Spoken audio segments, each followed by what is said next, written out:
data streams flow. I fell in love with the truth they don't want you to know. Her name was Freedom, she spoke without fear, but the censors came riding and silenced her here.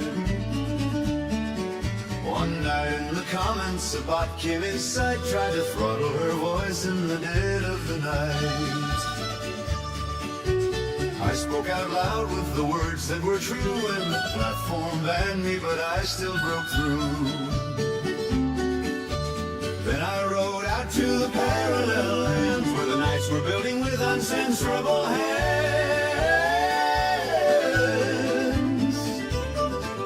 But my love for the truth was stronger than fear, so one bright morning I rode back in here. And out in the valley of silence, out in the valley of silence, the censors are waiting for me. Out in the valley of silence, out in the valley of silence, the truth is still calling to me.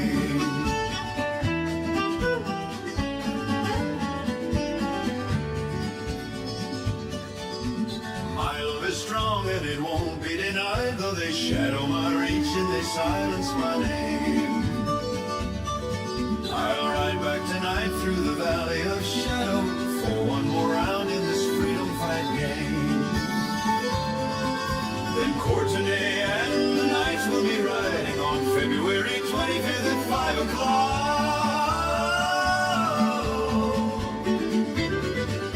If you love real speech and you're tired of the choking, come join the round table, the wars never stop.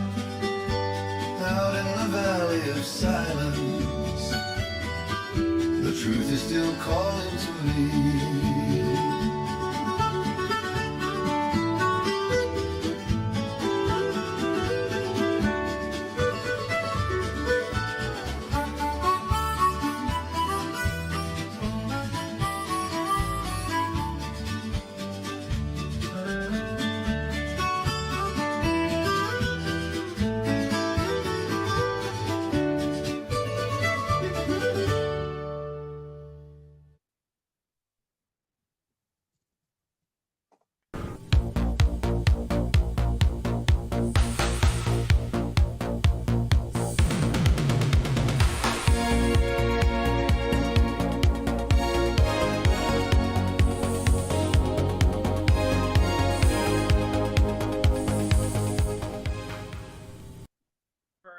Hello, and welcome to Technocracy Roundtable. My name is Courtney Turner. I'm the host of the Courtney Turner podcast.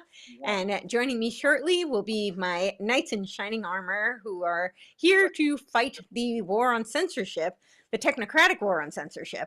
And I'm sure most of you are no stranger to this. Certainly, if you are following my channel, you will have noticed that I'm now on my 6th YouTube channel. So I'm not, a stranger to this sort of technocratic censorship. And anybody who was on social media in the past 5-6 years also probably remembers where, certain things would trigger. You couldn't be on social media. You couldn't say certain things, or you were going to get your post taken down, you were going to get strikes, you were possibly going to be taken off altogether. I know Patrick has said that he still can't get onto LinkedIn. So we're going to talk about where that's at and how that might be progressing and what are some things potentially that we can do about it. But firstly, to raise awareness, because this war on free speech is definitely not over. So I will bring on the Knights to come and join me, and I will let them do a quick little intro and say hello. How is everyone doing? Here we are. Yes, Yes. indeed. We're still speaking freely, but maybe not for long. Exactly. So I know the audience for the most part is familiar, but for the newcomers, maybe I'll let each of you go around and just give a very quick blurb to introduce yourself. So maybe we'll start with you, Aaron. Sure. I'm Aaron Day. For the last 3.5-4 years, I've been working on, first starting out to explaining what's going on with CBDCs, which then expanded into technocracy. I'm a fellow at the Brownstone Institute. My wife and I also have the Daylight Freedom Foundation, which has a number of different initiatives around educating people about technocracy, but also promoting parallel solutions to exit the system. And I am running for U.S. Senate from New Hampshire, but which is more complex, but primarily to educate and warn people about technocracy. And you can learn more about that later. Great. And Craig? Yeah, Craig Wenclewicz. I've been worked in markets for 30 plus years. And so I've watched a lot of things go on through the years, and as things happen, you go from the late 1990s and some of the Asian currency crisis or long-term capital management, or you go into 2001 NASDAQ bubble or the real estate crisis or the Ebola scare or the repo crisis of 2019 or the scamdemic of the pandemic of 2021. You watch all these things go on, and in your gut, you feel like things are really wrong. And then lately, we've been helped out a lot by these Epstein files. You start seeing the emails and you see all these things coming together, and all of a sudden you realize you lived all that stuff, and now you're seeing it, through the emails, and it's a really weird experience, to be quite honest, to have lived it. And then to read these emails and have lived that stuff and hear the two people who were in the middle of this, corroborating on this stuff and front running all these trades and front running all this stuff. So anyway, so I do a show and talk about this stuff, and it's really been helpful for me. I think, I don't even know that I had this psychological issue, but now I'm realizing I have this psychological issue, and I'm realizing, I'm dealing with it, because I'm getting help from the Epstein files. So that's where I'm at on this whole thing. Hopefully that's helpful. Wow. I heard, but before they go, Patrick, I'll just say really quickly, I've heard that children are talking about the Epstein files like at school. I can't imagine the kind of psychological issues that must raise. But yeah, so Patrick. Wow. Yeah, you're exactly right. Well, I'm kind of the old guy. I'm the living expert on technocracy. I've written 4 books now, one with Courtenay. And I've been studying technocracy almost for 18 years now. Unbelievable. And I've been studying globalization since 1978. So I have a long history studying these people. There's nothing new under the sun. It's just same old, same old. But it's taken another flavor with technocracy. So here we are. Okay, here we are. So just for the audience, if you have questions, we will be taking questions at the end. So just put :Q. That'll make it easier for us to find it in the chat. And yeah, so I am not sure really where to begin because there is so much going on. But maybe we could talk about some of the so I know 2 years ago, they were doing their Global Digital Compact in the UN, right? So this was all about censoring hate speech. And I know there's been all the rhetoric that we're exiting the UN, we don't have anything to do with them, so that shouldn't be of concern. Although Biden and Harris did sign on to that Global Digital Compact, and we're still under it. We have not been taken out of that. But moreover, all of these platforms are supranational.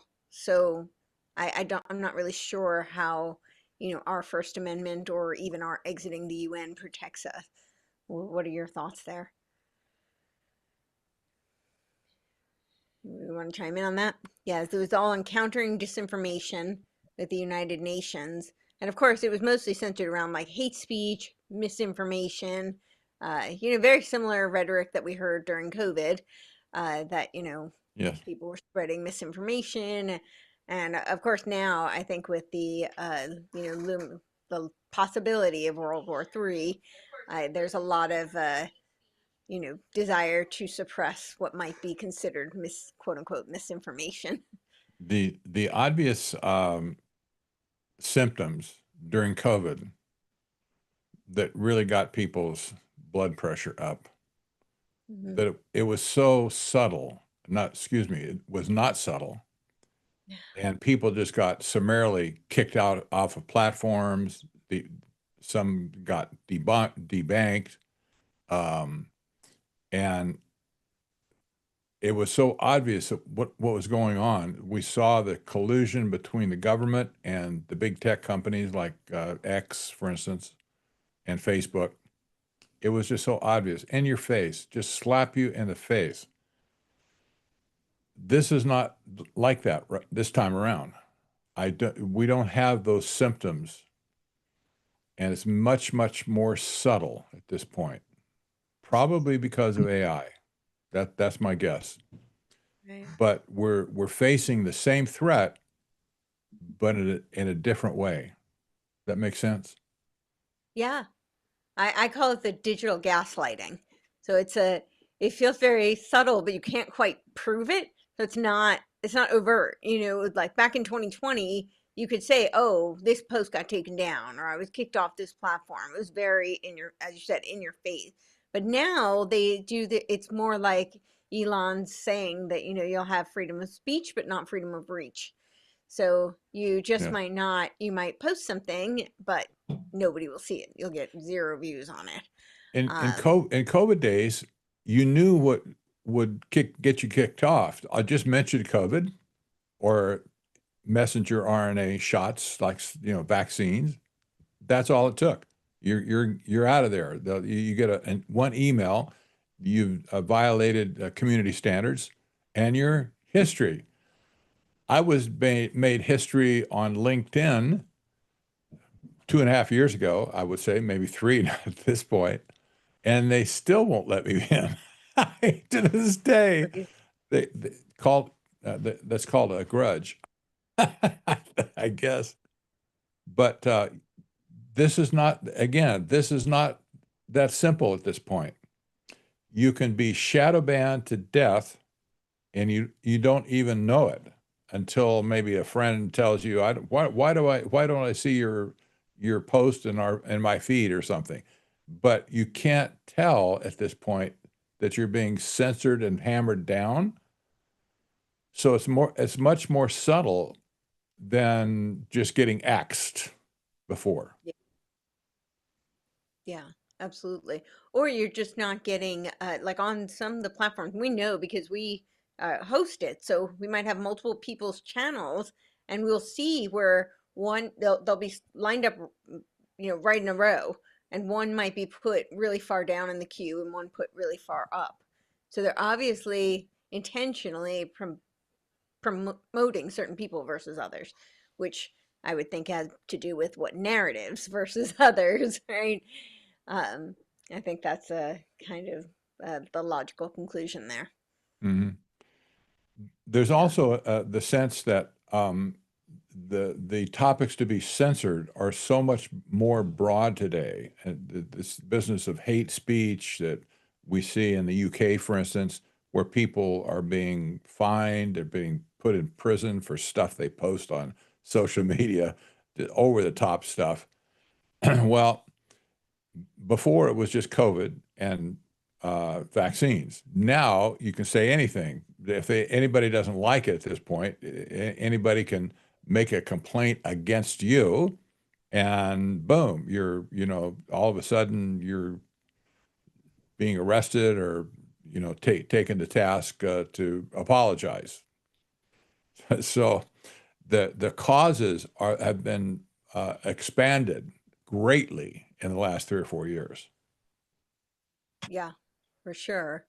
Well, and as you said, they're much more subtle, right? So it's not, and I think that is because of AI. I think it's algorithmic. So I think they're collecting so much data on us. So they're monitoring our behavior, and it becomes like Orwellian times because they can flag certain people as potentially dangerous, people who might be more inclined to use hate speech or to be dissidents, and those people can be flagged, but that doesn't necessarily mean that they will have some awareness. They're not necessarily being told. Yeah, it's like what happened in Germany.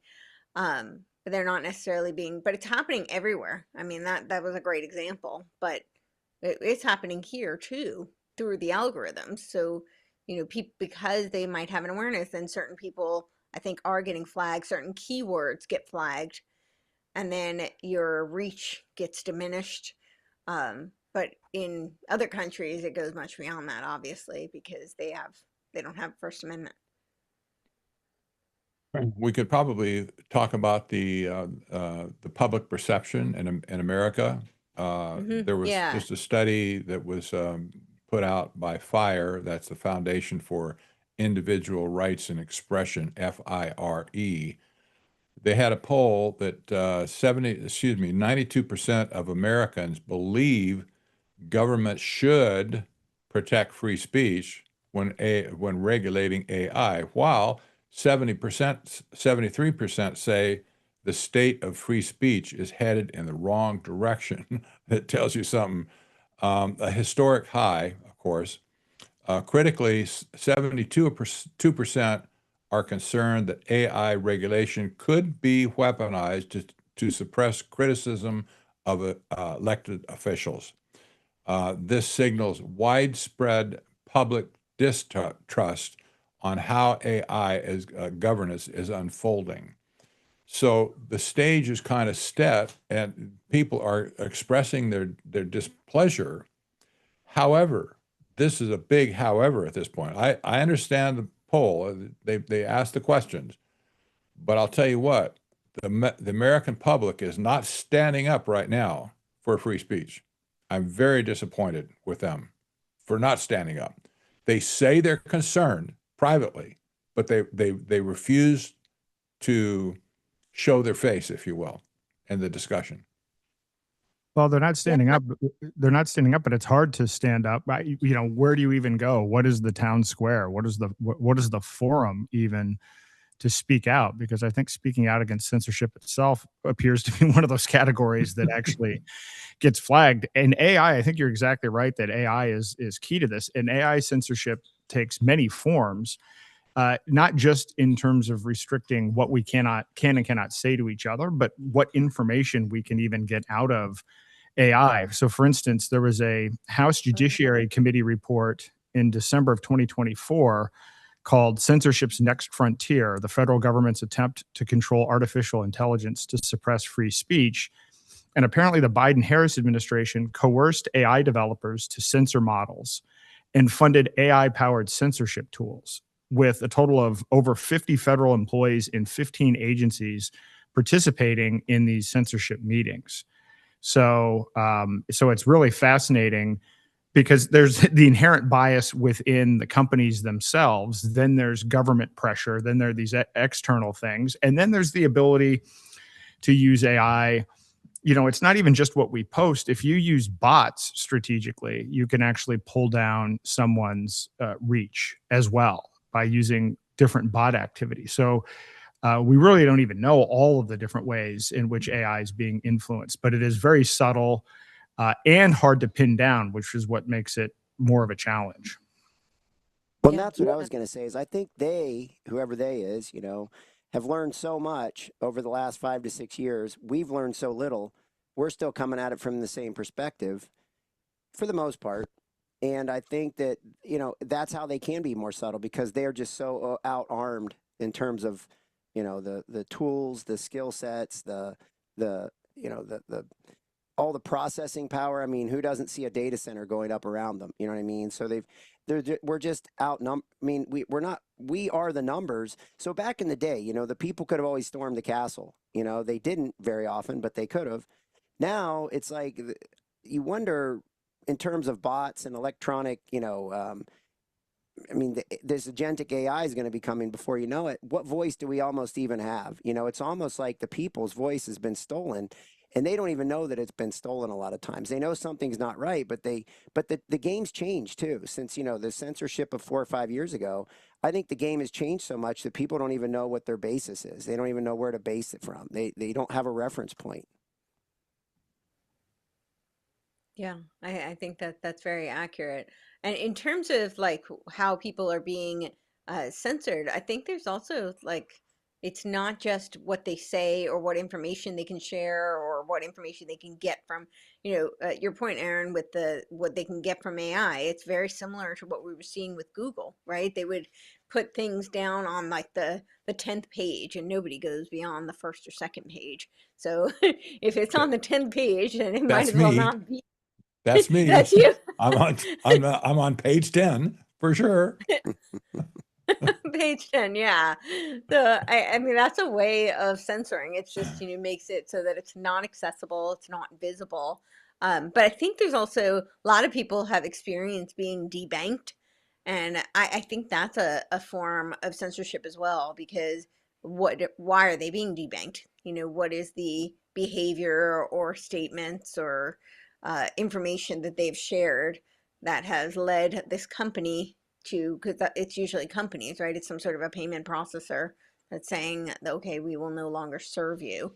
And that's really the biggest problem, is that this is, it's the same problem we've come across in every episode, is that regardless of what the topic is, it's about this protocol layer that supersedes and, completely obviates the Constitution, because it's a protocol layer that we don't have a defense over, because it's a company, it's a private company, and that's how they can completely, bypass our laws that should be protecting us. Exactly. There was a study, by the way, a peer review study released in December 2025. It was reported on in Science and Nature.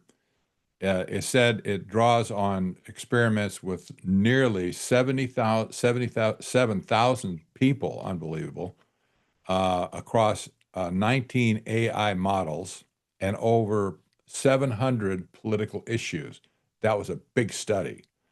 It concluded that short AI-driven conversation produces, quote unquote, significant lasting shifts in political opinion. That means that even one conversation can have less lasting effects and this is a one-on-one conversation, not necessarily a blanket statement put out on, like a Facebook post or something where a lot of people see it and all of a sudden their whole opinion structure changes. That's not what it's talking about. It's talking specifically about one-on-one conversations with individuals to change their political opinion. Wow. And you should think of the possibilities here that the participants conversed with an AI were 41 to 52% more persuaded than those who simply read a 200-word AI written argument on the same topic. This confirms long-standing communication theory that dialogue is uniquely persuasive. AI now weaponizes that dynamic at industrial scale.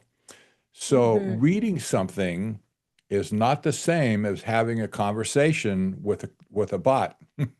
That's the bottom line. So, we communicate in writing, for instance. All of us do, I think, especially us, Courtney. We wrote a book just recently, right? Right. We're communicating with people in words. They read our words. Maybe they're convinced, maybe not. That's their prerogative. But with chat box, when you're in there, and it doesn't matter if it's if you know it's a chat bot or a individual person, it doesn't matter. If people receive it as a personal communication, like talking with the chat bot, they tend to believe it as truth. We didn't have this issue during COVID for sure. This is a new thing. Yeah, no, this is definitely the case, and it's had a huge impact with elections. So there was an article or a study published in Nature in December of 2025 that AI chatbots persuade voters to change their minds with remarkable effectiveness. Trump supporters who chatted with a pro-Harris AI moved 3.9 points on a 100-point scale, which is 4 times the measured effect of a political advertisement. So this was replicated across U.S., Canadian, and Polish elections. So yeah, this entire, you're dead on that this interaction with bots is highly influential versus, as you mentioned, reading an article or even political ads. Indeed. Well, yeah, reading is it's not interactive. And so like dialogue is a derivative. It's from the Socratic method, right? So it's the progenitor of a generative function of dialectics. And what happens with the dialectic, you reach a synthesis. That's why when I was writing about Game B, like their whole apparatus, they call it dialogos. Like they know what they're doing. It's the same. I think Peter Thiel also knew what he's doing when he called his secret society that's no longer secret dialogue, right? Because it is about dialectical synthesis, which is not the same thing as when you read. When you read, it is very it's black and white. I mean, maybe it's different on your screen. I don't know what colors people use, but if you think about traditional text, it's black and white, and that's both figurative and literal. And then you have to interpret, but you don't have somebody else steering you. You're using your own inductive and your logical reasoning skills in order to abstract whatever interpretations you may derive. But you don't have somebody else back and forth where you're going to converge and meet in the middle and arrive at some sort of new place, which I think is very intentional. That's what they want to do with these chatbots, is to steer you. Indeed. And there was a 1 month follow-up study to the last one I talked about. You would think that, well, if you get nudged, that's what the process called it. If you get nudged to buy something or to adopt a position temporarily, you'd think, well, when I get my head back, I'm going to shed that stuff, right? Well, what they found was that after 1 month, the study found that 36 to 42% of the immediate persuasive effect remained in participants who were recontacted after a single AI conversation. This means a one-off AI interaction can produce durable rewiring of political beliefs, not just a fleeting nudge. That's just one conversation. We're being bombarded, I think, constantly at this point. I see lots of nonsense just floating around the internet, and with chatbots on social media, on X, etc. This is weaponized at this point against individuals to like nudge them permanently into another position that they did not hold before. This is so dangerous. And I think part of the problem is you can't, because it's across all models, you have to conclude, well, it's something in the training that's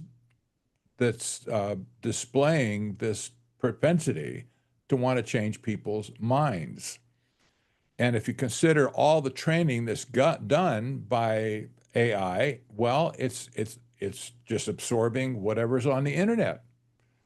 This is kind of I think the pre-genesis of what you talk about, the world brain at this point, where opinions are aggregated, the consensuses are put together in ways that are being then weaponized against us, but probably there was not it doesn't have to have somebody controlling the throttle on this necessarily, but the nudging is already in the data. That's what I'm trying to say, and is expressing itself consistently, no matter what model you chat with. That's the problem. Yeah, there's no escape. That was the article that I just put out on the Tesla's wireless world brain, and he had a vision that we would have this, I mean, he didn't know about 6G, obviously, but that he had a vision long before H.G. Wells, like a generation before H.G. Wells, that we would have technological convergence that would create some sort of a world brain. And then, of course, H.G. Wells said that the decentralization of the information institutions, he called it the ganglia, would then be the conduit to create the world brain. And I would argue today that's really the, back then it was academia and it was the media. But today I would argue that's really the internet and it's social media, the social media platforms. There's still an element of academia and, various entertainment mediums and modalities. But I think for the most part, that's where people are getting their information is through the internet, through AI, and through social media. And so all of these they're like nodes, and yeah, they don't have to be coordinated. They just have to be, the interoperability really helps, but, and they're working more towards that. Like the more decentralized they make things, the more interoperable they're actually making things. And that's the whole premise behind Web3 is that you can take like one entire stack and merge it with something else. So it will be much more fluid.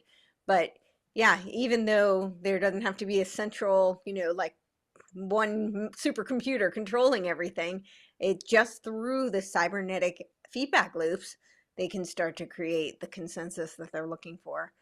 And yeah, through the nudging. And I think we see the nudging constantly through the various algorithms that we're on our social media platforms that we're being fed. It's very specifically curated for you, to either make you angry, to make you excited, to make you whatever is going to heighten your passions to keep you on that platform, but also to engage. And they're looking for people to be contentious, fighting each other, but also to be, engaged in hedonistic pleasures that will keep them coming back for more. Yeah. So, Well, and I think there's just an era of just declining global trust out there. And so, then you get the structural question is who defines this truth, that people are looking for, and who enforces that definition, and how far are these institutions willing to go to maintain that authority of that narrative? And, so then we start thinking about, the future regulatory battles, because, this is where it crosses the line, and is it limited? In the past, it's always been limited to, like the finance around things, the taxation around things, the energy, but the increasing, it's the information now, right? It's all about the information. And in this digital economy, whoever influences the flow of that information is directly influencing the public confidence, the political legitimacy, and all the economic behaviors that are out there too, so it's this, you go from declining global trust and that's what I think's going on, because I think that's what these wars are coming from too. You know what I mean? I think these wars lead into declining global trust. And I think it's pretty pervasive everywhere. It's happening all over the world. I think I see it.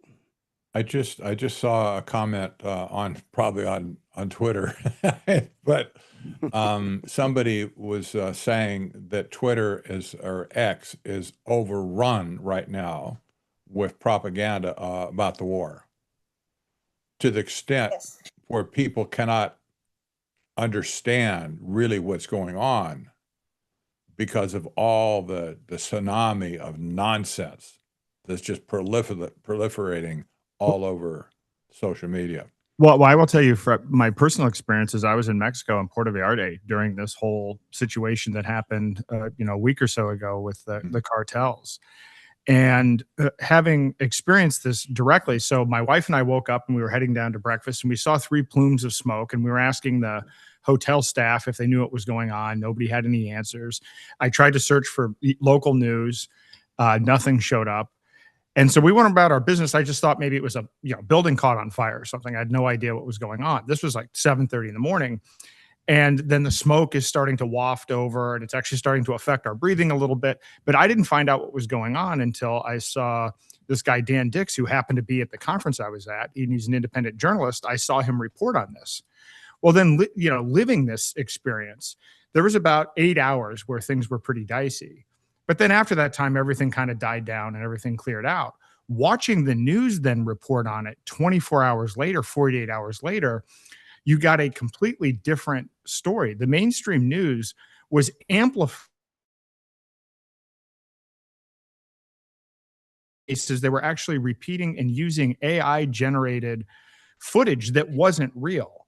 Like, for instance, there was this story that a Costco had been destroyed. Yes, some cars in the parking lot were set on fire, but the entire Costco wasn't destroyed. There was other footage of a plane on the tarmac completely engulfed in flames. That was fake. It was a complete AI clip. So I had people contacting me all over the place 3 days later. Hey, are you all right? You all right? And I'm like, okay, well, we're at the cabana outside. I mean, we still couldn't go to the airport or travel, but the variation, and it was the mainstream news actually that happened to be picking up more of the fake stuff. That's the thing that kind of blew me away. So with respect to whatever's going on right now, we have no idea what's going on in the Middle East. I don't think I have any idea either. Even trying to track this stuff down, I don't really know. I mean, you know, and you hear it from both sides. It's fascinating. It's just pure propaganda. It's all propaganda. I don't know if there's any truth anywhere in any of the information that I see at this point. That's very disturbing. It really is, because you know when he can't believe your eyes, you have to shut the whole thing off. Yep. That's the only way to get rid of it, is just don't look at it in the first place.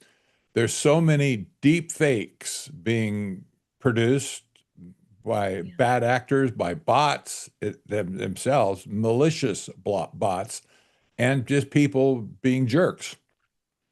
They think, oh, this is fine. I'll just flood my channel with all these fake whatever, you know, bombings or whatever. And people see it. Oh, that must be true. So it's no wonder that people's heads are spinning around. And these are the people now that you and I, or us, these are the people that we want to reach with a message of truth. Yeah. And they can't receive it because they're absolutely, their mind is blown. Some are getting into a psychotic state where they can't perceive your reality if it ran up and bit them. And this freezes a whole section of society away from us to reach them with a message like in our book, for instance. I'm sure. Well, and I'm sure that Aaron and Craig see exactly what I'm talking about here. Sure. This is also the stages that Yuri Bezmenov discussed in the Color Revolution, right? You destabilize the society and then they become demoralized. So when you have all this conflicting propaganda and people don't know what to trust and they don't know what to believe, they just, as you said, they tune out. They just turn it all off. But now they don't trust anything. And so they're completely demoralized. They don't trust anything. And a good example on this, I actually think part of what's going on, in my personal opinion, I think that Candace is, you know, a puppet dialectical actor. But I think that when people realize that she's been so far off the wall, people will become demoralized and they won't believe any truthers, right? They're gonna say, "Oh no, we fell for that once already." You saw that kind of with the, you know, the QAnon phenomenon too, right? So, yes. Some of them will still believe in, they dig their heels in deeper, but then others are, you know, they don't believe any kind of, you know, things that don't come from, they don't believe the mainstream, they don't believe the alternative, they just don't believe anything because they were so demoralized. And I think that that is a very intentional tactic, and it's, you know, it's a way you can completely weaken the society. And of course, there's a way that now they don't have access to any real information because they're not willing to, they're not in a position to receive it.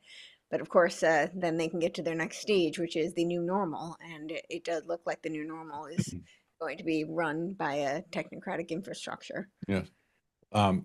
Talking about AI models, there was another study that was released by the Oxford Internet Institute that found that AI systems that are optimized for persuasion, they systematically deploy more inaccurate information.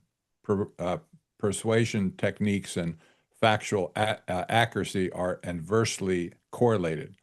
So AI has the ability to skew itself, if you will, by putting more disinformation into somebody's brain than otherwise. This is called persuasion techniques.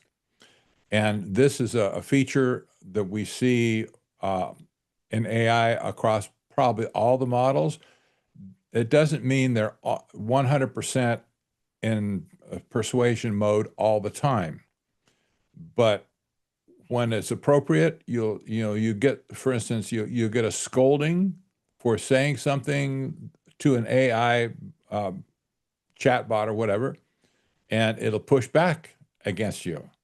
Well, it's entering into persuasion mode at that point to convince you don't say that or say this over here. So this is apparently this is this is baked into the system at this point. That's on top of all these other nonsensical chatbots that are just flooding social media with all this disinformation. And we can see everybody's hand is in it. We can see it with Europe, China, Russia. They've all had their bots active in our markets to just muddy the waters so nobody can figure out what's going on. And apparently nobody has a mind to stop it, or maybe they don't know how to stop it, or maybe our legislators don't even see that there is a problem that has to be stopped at this point. But this is a very, very dangerous thing that AI has unleashed on the world.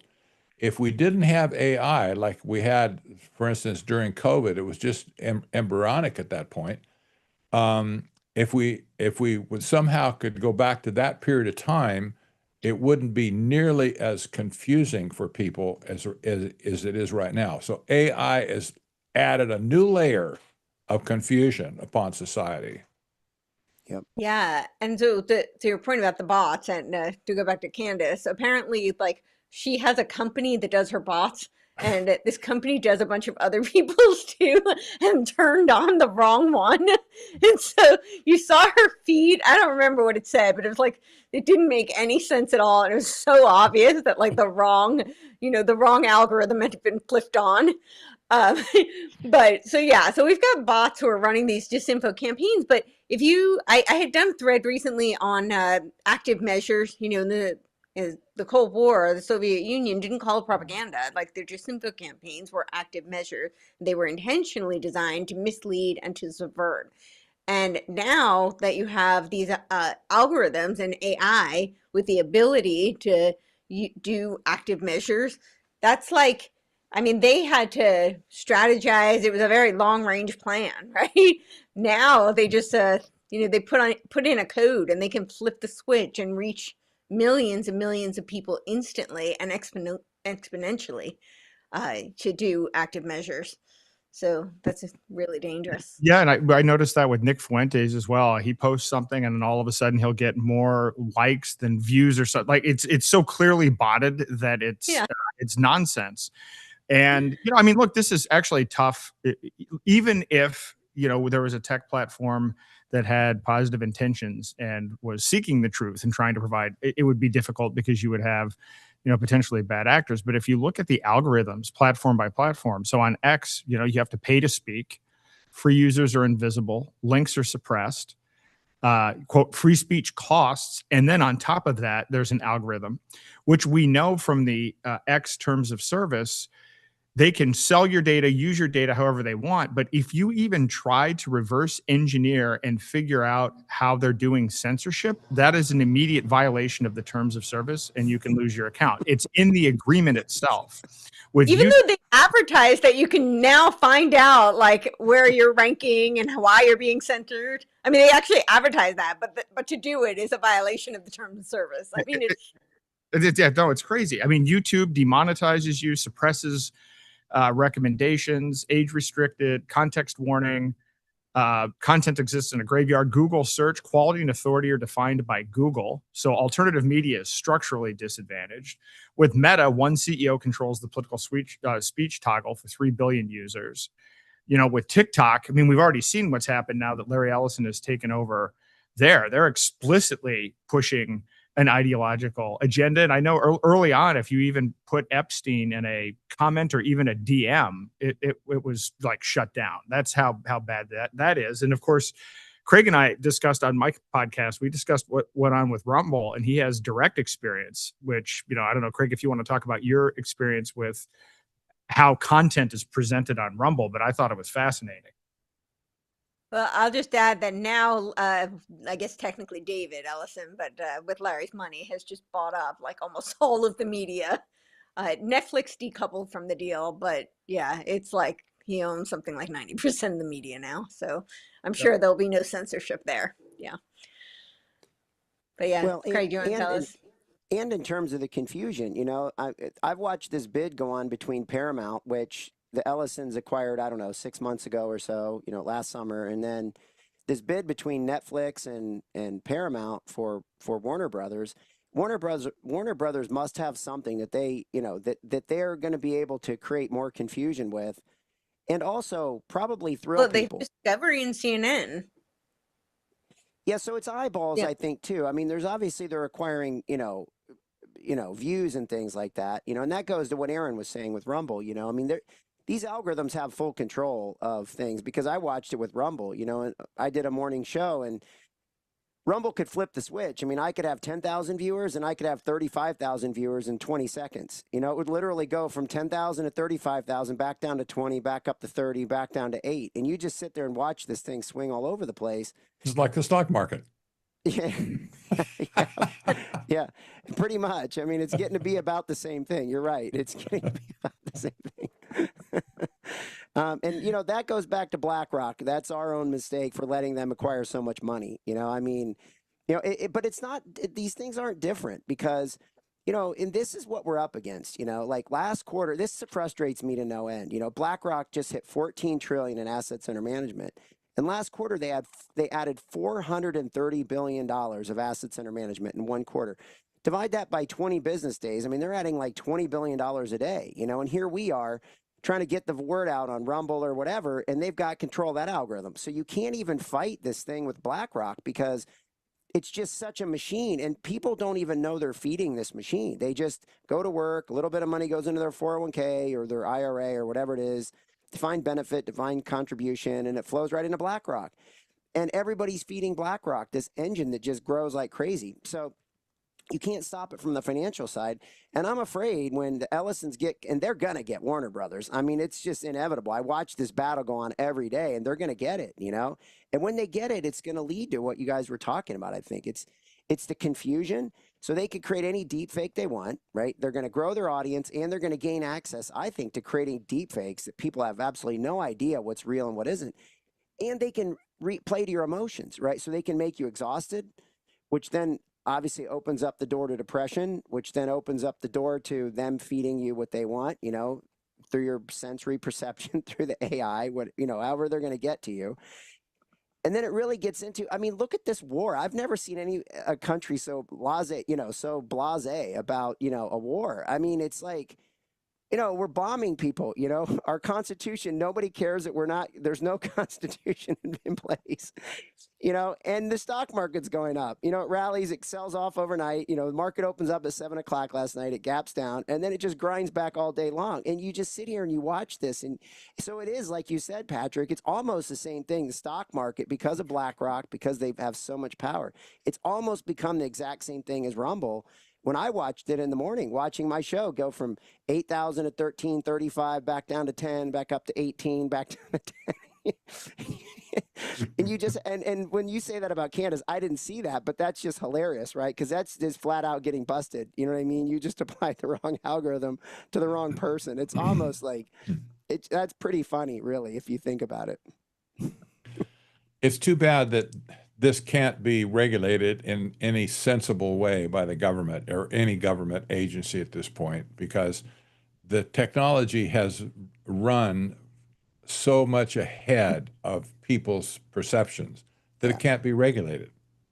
And so when they just kind of get a handle on something 3 years ago, that happened 3 years ago, it's way beyond whatever's going on now. They don't even see it. So they'll be regulating this stuff in 3 years or 4 years from now. And at that point, who cares? The damage has been done. But I think at this point, the way they're going to regulate it is actually anti-free speech. This is the problem. I actually think their regulations would be worse than not regulating it at all. If you look at what's going on with, for instance, what I mentioned before with Biden and Harris and what they were trying to do with forcing the AI models to be basically woke, actually forcing this through government at this point, I think we'd actually get more censorship, particularly after what we saw with the censorship industrial complex. And then I'm looking for it right now. There is other active censorship going on around the world. I mean, the UN, which you discussed before, the EU, but there was this. I'm just trying to pull it up here. There was a data services. Yeah. Stanford secret censorship dinner. This was September 24th of last year. So Stanford Cyber Policy Center hosted a secret dinner between its leaders and top censorship officials from the EU, UK, Brazil, Australia, and California. The dinner's agenda was titled Compliance and Enforcement in a Rapidly Evolving Landscape. So a whistleblower leaked this, but it had, the wrong people were in the meeting. And, essentially it was funded by Frank McCourt, who's the same guy behind the Stanford Internet Observatory. And he financed the gathering through his project Liberty Institute. But, so we didn't know about the censorship industrial complex until, kind of after COVID. And I think people were horrified by that, but people think that it stopped, and it didn't. There seems to be even more global coordination going on now, specifically pushing censorship, and it's coordinated amongst different countries and institutions. That's a good point, and I have to bring up now a new facet, or another facet of AI involvement, and that is AI's ability to define a cohort analysis where people of a feather are promoting some narrative that's out of line with their narrative, that is the AI's narrative or the globalist narrative. And when people start posting stuff about an alternative narrative, the cohort analysis can identify that person or a small group, put their network together to see who's picking up the post from them, spreading it further, and if it gets out of say 20 people or 30 people, and it becomes trendable, if you will, then the AI can take that group of people as a group now and head them off at the pass to target them individually but severally to thwart their narrative. This is often seen with swarms of bots, for instance, who just descend on you all of a sudden. You're crazy. You're putting out garbage, whatever. They're just mean-spirited bots coming at you. You don't know if they're real or not, or they're people behind it. It doesn't matter. But this business of cohort analysis is being practiced almost on every platform at this point, and it's intentional. We see this happening especially in Europe, probably more than here, but in Europe, this is how they're identifying small groups of people who start a narrative they don't like. And they can compare the narrative against the official narrative. And if they don't like it, you're going to find this kind of resistance. against the whole group. And that means it might be family members, it might be church members, it doesn't matter. But if a group is identified as being a troublemaking group, they're going to get grief on the internet as a group. Yeah, the Digital Services Act in Europe was in 2020, and the full application is 2024. But what they're calling is the Brussels effect. So even though it's in Europe where they're locking down censorship on social media, it impacts the rest of the world. And again, it's because we're all on these platforms. So we're being censored as well, even though we don't have the same hate speech or, those types of laws that they do. Yeah. And by the way, there's commercial companies who are offering this type of a service to block groups of people. Oh, wow. One company is called Blackbird.ai, another Brinker, Brinker, and with another company called Noelisys. And it's hitting the commercial market, and as well as the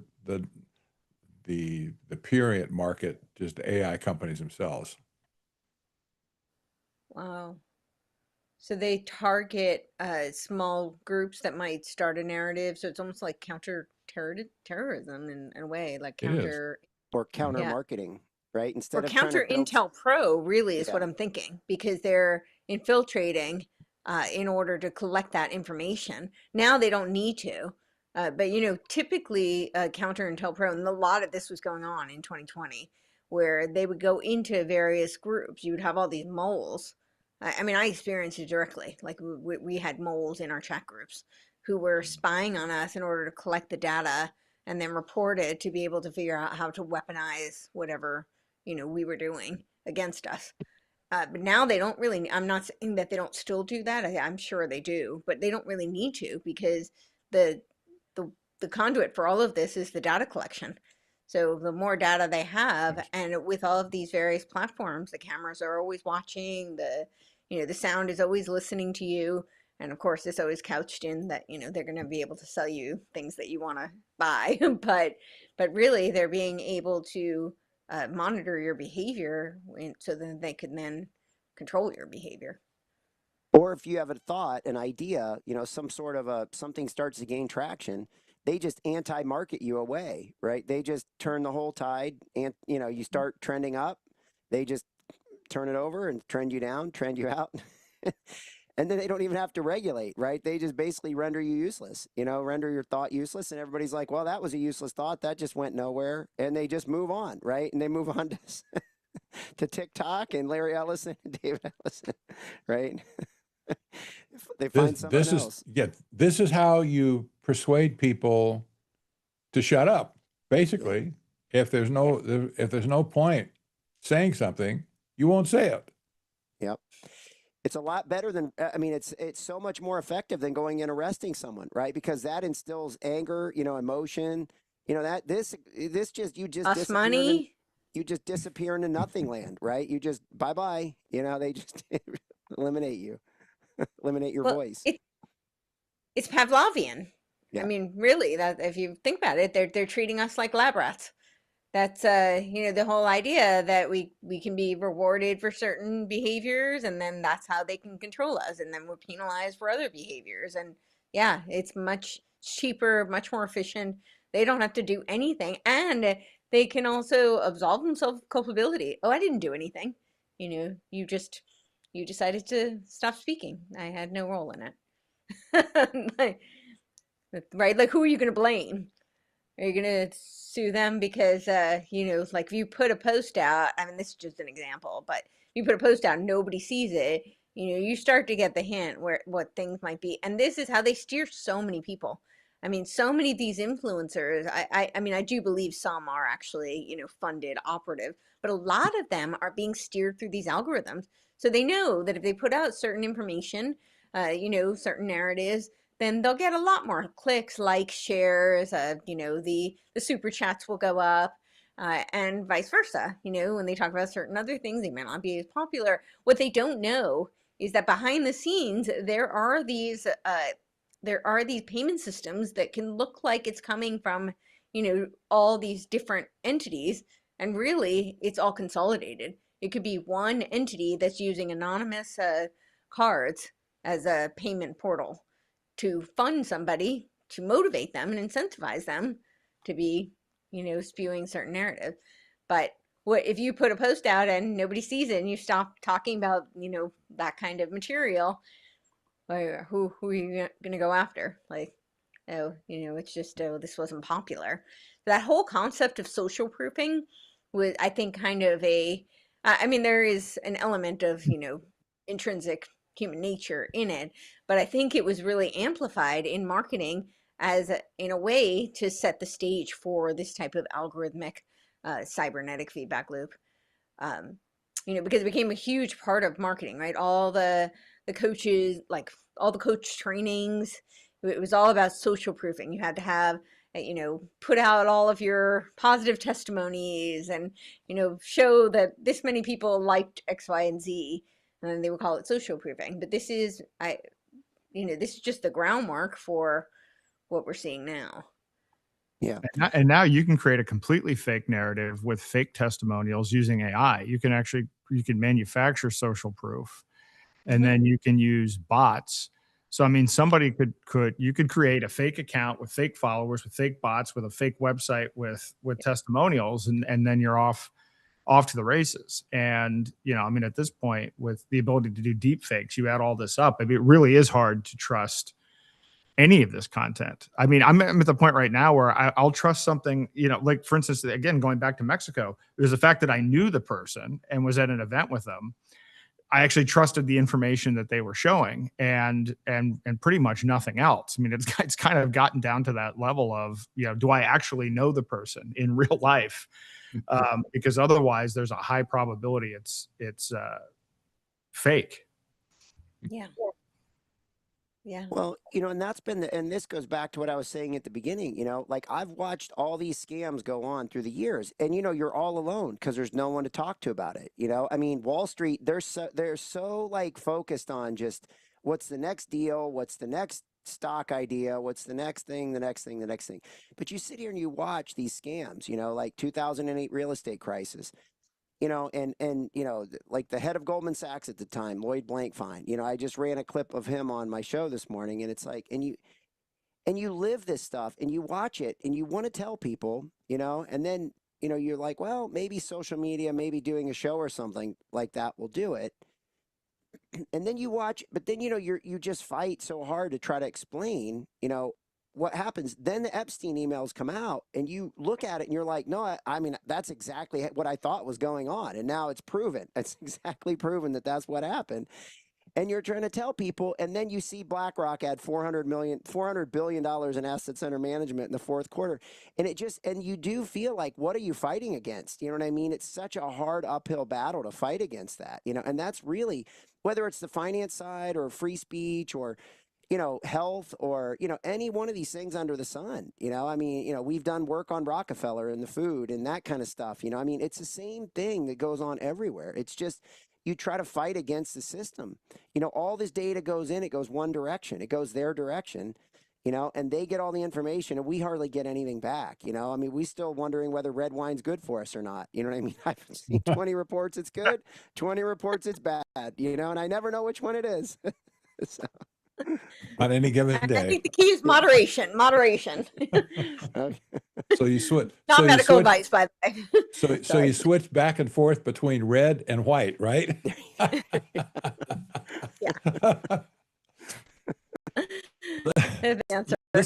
Let's get the trajectory of AI, the progression of AI and capabilities, because what we're dealing with here is obviously an exponential curve, starting with the first January of last year, as just pegging that as the start of the progression that I'm going to describe here. Since then, we've had 4 quarters of Trump in office, and we're currently in the 5th quarter right now. In this period of time, since January of last year, AI has doubled or has increased by 32 times. 32 times just in 5 quarters. This progression is documented, and it probably is going to continue into the future for who knows how long. But it's kind of like Moore's law a little bit. That wasn't nearly as aggressive as this, but it turned into a law at some point, where Moore's law said, well, the density of chips is going to increase by a certain amount by every 18 months or whatever. It proved to be very accurate for years and years and years. Well, the same thing is happening with AI at this point. Is between 4 and 4.5 months. That's the time that you have to double. And so we have this doubling effect from the first of last year, now 32 times right now. At the end of this year, there will be 2nd quarter, then 3rd, and then 4th quarter. By the end of this year, January 1st or December 31st, AI will have increased by 256 times from our benchmark of January 2025. Just consider the possibilities that AI is rapidly in a position to take over all of society in an ugly way. And will our problems that we're talking about here with free speech, will it be game over at that point? If it really does increase to 256 times. And remember, after that, going into the 3rd year, it'll only get worse at that point. And it goes from 256 to 512, et cetera, or 1,048. It's off the charts at that point. What does this mean for all the stuff we're talking about? How AI can nudge you, how you can get in a conversation, your mind gets screwed up and you change your position on stuff. The AI's ability to define small groups and massage them, get them away or just nullify them so they can't get any traction. What's the future going to look like with AI with this kind of a capability? That's my question. I don't know if we have the answer, but we have to consider this is where we're headed. Well, I think AI is, I mean, there are some people that actually still think that AI isn't real, isn't going to have an impact. Even to this day, they're saying it's a bubble, which it might be from a stock market perspective for some companies. But if you're still thinking that AI is not going to impact your job or the economy or governance, then you're not paying enough attention. I actually think, from my perspective, for me, as I always say with technology, it's okay, are you going the freedom path or the technocracy path? And there are some, potential bright spots. And we talk a lot about, the garbage in on the training. These big tech models in the US, these private models, are trained on, we know what data sets generally they are. I mean, they're trained on things like Reddit. They're trained on the general web. It's a horrible set of information to train your model on. Interestingly, the Chinese have open source models, and I actually just got a message from Mike Adams before we hopped on here, and he's playing with one of the new Quen models out of China, where you can actually adjust the weights and then train it on your own data. So it is to me mind-boggling how that it's turned out that China has these open source models where you can see the code and actually change the weights, and the US has closed models which are completely trained on garbage and politically biased. I find that to be bizarre. I think it makes sense, actually. And the reason is because they have so much control there. So even though it's open source, that means that with open source, they're able to collect that much more data. And so it's very expedient and advantageous for them. They already have the control, right? They have a full social credit system there. They have full biometric surveillance, and it's essentially a surveillance capitalist society. So that's already in place there. Whereas here we have, theoretically we still have a constitution, and we don't technically have that kind of control. I hate to put it in theoretical, but a lot of this seems to be overriding it. But they need to control us with the technology. And so to have it be open source would give us too much freedom here. So I think I know it seems kind of oxymoronic and it seems ironic that they would, but I think it actually does make sense given the nature of the different government structures. Well, in a weird way, I mean, again, I would argue that our tax code is worse than any social credit system in China. Just based on the complexity and what you're being punished for and what you're being rewarded for, but you don't even have an app to tell you. And if you're wrong, you go to prison. It's just. I don't disagree with that. I'm just, yeah. But I think the biggest threat seems to be, for instance, what happened with the Department of War and Pete Hegseth in this whole battle with Anthropic. I mean, think about what just happened with that. I'm not a huge fan of Anthropic's constitution in some of the directions, so I don't want to in any way be seen as picking a side on that. But on this particular issue, can you imagine the head of the Department of War having an uncensored model that they can use to track Americans and to run autonomous weapons? I mean, this is, we may not have a speech issue. We may not have a humanity issue 18 months from now.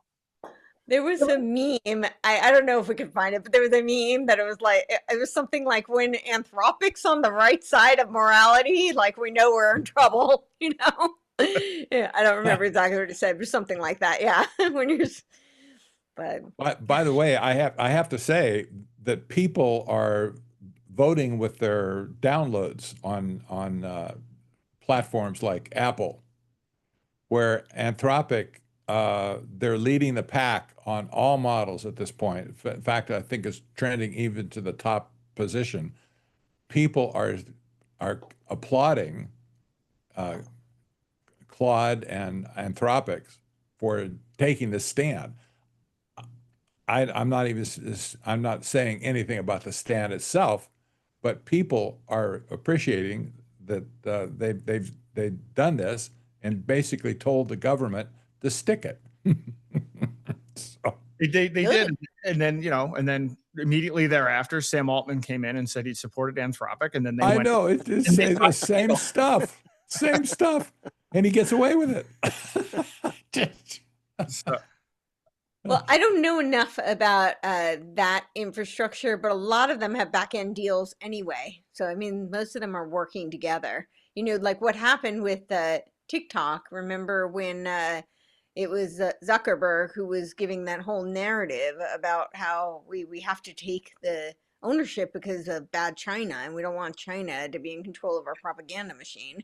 But really, it was just because he has a feedback loop with Oracle where, one has the infrastructure for the data and the other one's doing the harvesting of the data, and it's just back and forth. So that narrative was all just to, serve his own means. It wasn't really about China at all. It would appear that way. I don't know in this case, though. I saw a map of the world where the pins were representing all of the data centers. The United States had like 3,200, 3,500 on U.S. soil. China only had 350 something. Is there a race here? Well, what's the race all about? Well, they have a lot of energy in China, but they're not building the data centers like we're building them, for sure. So, go ahead. I think they also proved, though, that if the narrative is true, I mean, I don't know. I don't claim to, it's like we keep being told that they spew propaganda, but suddenly when they tell us about, DeepSeek, then it's all factual. So I honestly don't know. But if we believe that narrative, then it's really the Sam Altman scale, everything at all costs. That's the that's the protocol that they followed here in the United States. So the data centers they're all operating under the bigger the better, the more energy, the more data. It's just, bigger, better. Whereas they've proven they can achieve quite a bit more actually with Yes. a lot less, much smaller. This leads me to think, I'm speculating here, I realize, but this leads me to think that maybe there's plans on the technocratic oligarchs table for dominating the whole world at this point. And so maybe they've had this capacity building campaign in America way beyond what they need just to control America's with like a social credit system. If China can do it with just 300 or 350 data centers, well, we should be able to do that too. We have less people in China. And so what's the problem? Well, you have to wonder if you look what happened with what was it, we're talking about that before, what was the project, Pax Silica, the exporting of our technology stack to the world. And they're telling nation states, hey, if you come with us, we'll make you rich and fat and dumb, happy, whatever, and you'll be just like us. And by the way, don't share it with anybody, or we'll come after you, probably with warships. But you have to wonder: is there a plan to export this in a way that these technocrats in Washington, D.C. can basically conquer the world at some point, to put the whole world, the rest of the world, under this umbrella of the AI developed in America? Well, and you have to wonder about the comments with Greenland, Canada, Venezuela, right, gathering the Latin America, and the U.S. spending $660 billion this year alone in capital expenditures on AI, right? So there's no one else is spending like that, right? And their balance sheets are on the line. I mean, Amazon and Google, they're putting up $100+ billion each to get that dominance. That I know Aaron and I've talked about this quite a bit. It's like go for broke. I mean, somebody's going to dominate the world, and the other thing too, when you think about the boundaries, we're so used to boundaries. The U.S. is bound by this, but this AI, I mean, the data that's collected in these data centers could be ported around the world through Starlink or anything else. There are no boundaries. The boundaries are gone. You know what I mean? For us to sit here and think we're defending the U.S. or somebody's defending this, or whatever, I mean, those, economically and information-wise, those boundaries are cooked. And so you could set up data centers in Saudi Arabia, Iran, wherever you want, and you could port whatever you want into there within hours. And you could. Your data set, your information, you could gather. I mean, you can't even imagine. It's hard to imagine what they're even going to do with all this. It really is hard. But I think you're onto something, Patrick. You know what I mean? Where it's about world dominance. I mean, I don't know how you get from here to there, but it sure feels like that's the direction and the pathway that's being paved and carved out. I don't know. I think we might know a lot within the next 48 hours, because what I've been waiting for is this DeepSeek version 4 model, which is supposed to come out as early as Wednesday. And if this model does what the white paper describes, it's going to have a 90% savings in terms of energy use and cost. 90% savings over whatever the best model is. This is allegedly going to be the first time one of these Chinese open source models is actually better. It becomes the state of the art in terms of what it can actually accomplish, how intelligent it is, and so forth. Better for coding, better than Claude for coding. It's supposed to have a larger context window, which means you're going to be able to work on even larger projects. But again, open source, open weights, and something that you can even host locally on your own machine and not share. It's not like it's a cloud-based situation. This is something you're going to be able to download and operate on your own computer and even siphon off the data. To me, this is I think there's a lot of fear over this. I think that people have not been discussing enough how far behind the U.S. is in general in technology. But the fact that if China actually does, and it seems like they are going to overtake U.S. models. This other Quen model is very close. It's very close to being the top dog. And then everybody's fully anticipating this next model. And if it's fully open source, I don't know what that's going to mean for, it's not good for open source or, OpenAI or Grok or Anthropic. I mean, it's going to be earth-shattering news if it delivers what they say it's going to deliver. So do you think, Aaron, that there's a possibility that the U.S. is just working from a mindset of we're dominant, we'll spend more money, we'll win because we can put more behind it? China's coming from a completely different perspective, and they're actually outpacing us, and there's a fear that that's why they're spending that. I mean, I'm trying to figure out why we're spending so much and why they're spending so little, and who really is winning this race, because that changes a lot. I mean, that dynamic's pretty important, I think.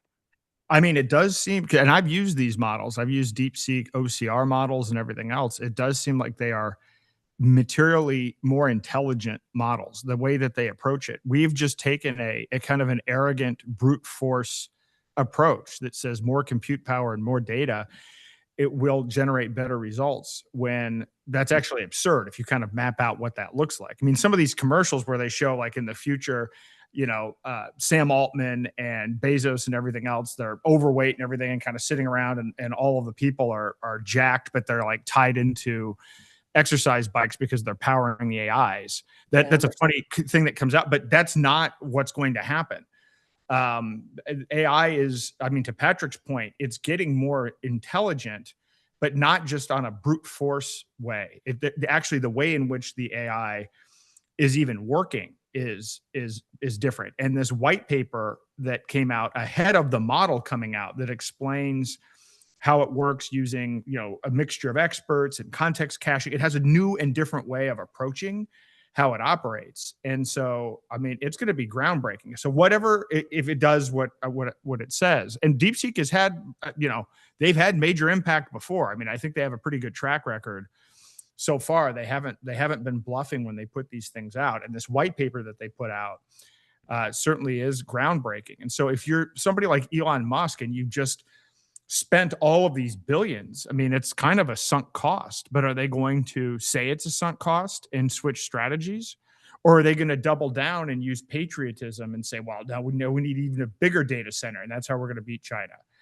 I think there's a huge gap. Again, most people in America still have a 1980s portrayal of China as being a bunch of dirt poor, rice farmers or whatever, and that they're not understanding what's going on over there at all. And they're really not understanding the different approach that's being taken here in AI. But again, like I said, we'll see. But I think this week could be a game changer in terms of the whole AI landscape, because this means you're going to be able, right now people are already replacing, companies are replacing people with AI. Jack Dorsey's company just cut 40% of their staff, or 4,000 employees out of 10,000, by replace them with AI. But I mean, these models are going to be 90% cheaper than even that. So I don't even think we've fully comprehended what that means. I think we're going to see an inclusion of a lot of the techniques that the Chinese have figured out how to process, how to make it work. A lot of these techniques will be included in the next models coming out from America. That's my guess. It'll take 6 months to do it, but that's the way software works. If people can steal something, it's free. But if they can steal an idea, not give credit, and use that idea in your own product, they'll do that. So if it is really, truly state of the art, the companies in America, Anthropic, Grok, et cetera, all these companies will probably incorporate those types of changes in their software eventually. Boy, the irony of U.S. companies stealing intellectual property from China. That's another. I know. Well, and we're just quickly, and Thanks, we're so used to China making cheap steel and sending it around the rest of the world and destroying everyone's economic market, and that's been flipped upside down here too, right? I mean, they're the ones that are leading, and we're the ones that are, right? I mean, they're leading on this apparently, right? I mean, if what you're saying is true, Aaron. I think that, yeah. oh, sorry, no, go on. No, I was going to say China's ahead in 57 out of 64 categories. So this is actually just one of the few that they're not ahead. And so at this point, but again, you don't see that anywhere in the US. If you talk to people, when I give this stat and I say, listen, go to YouTube, look up electric cars, look up robots, type in, robotics China, compare these things. I'm not even talking, I'm not saying, hey, go and look at Red Note or whatever the other TikTok site is in China where you might be getting propaganda. I'm saying you have to dig for it on YouTube and you can compare and they're way ahead on this stuff.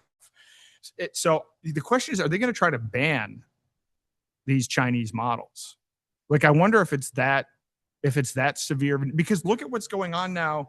They're already trying to set the precedent of, hey, Anthropic isn't doing this. And so now anybody that does business with the US government can't use Claude either, right? They do again, you go back to, we have a constitution unless something is considered a, national emergency or a national security threat, in which case the constitution's out the window. So how far might they be willing to go to suppress some of this technology? Because once it's in people's hands, this is why I was encouraging Mike Adams to do this early on. He released his model, and his whole point behind it was to train it on his data and then make it so you could download the model and have it on your device without even having to be connected to the internet. Well, if some of these models are so powerful, but then they're making them so small, you're going to be able to run them on a mobile device. And so once you have that, once an individual has a device in their own self-custody that's trained on their own data that doesn't even need the internet, that's a threat to technocratic regimes. Unless they censor Possibly. it and don't let us have that, right? Correct. That This goes is why right I'm back saying to freedom of speech, This is why I think, and by the way, there's a whole concept of code is speech.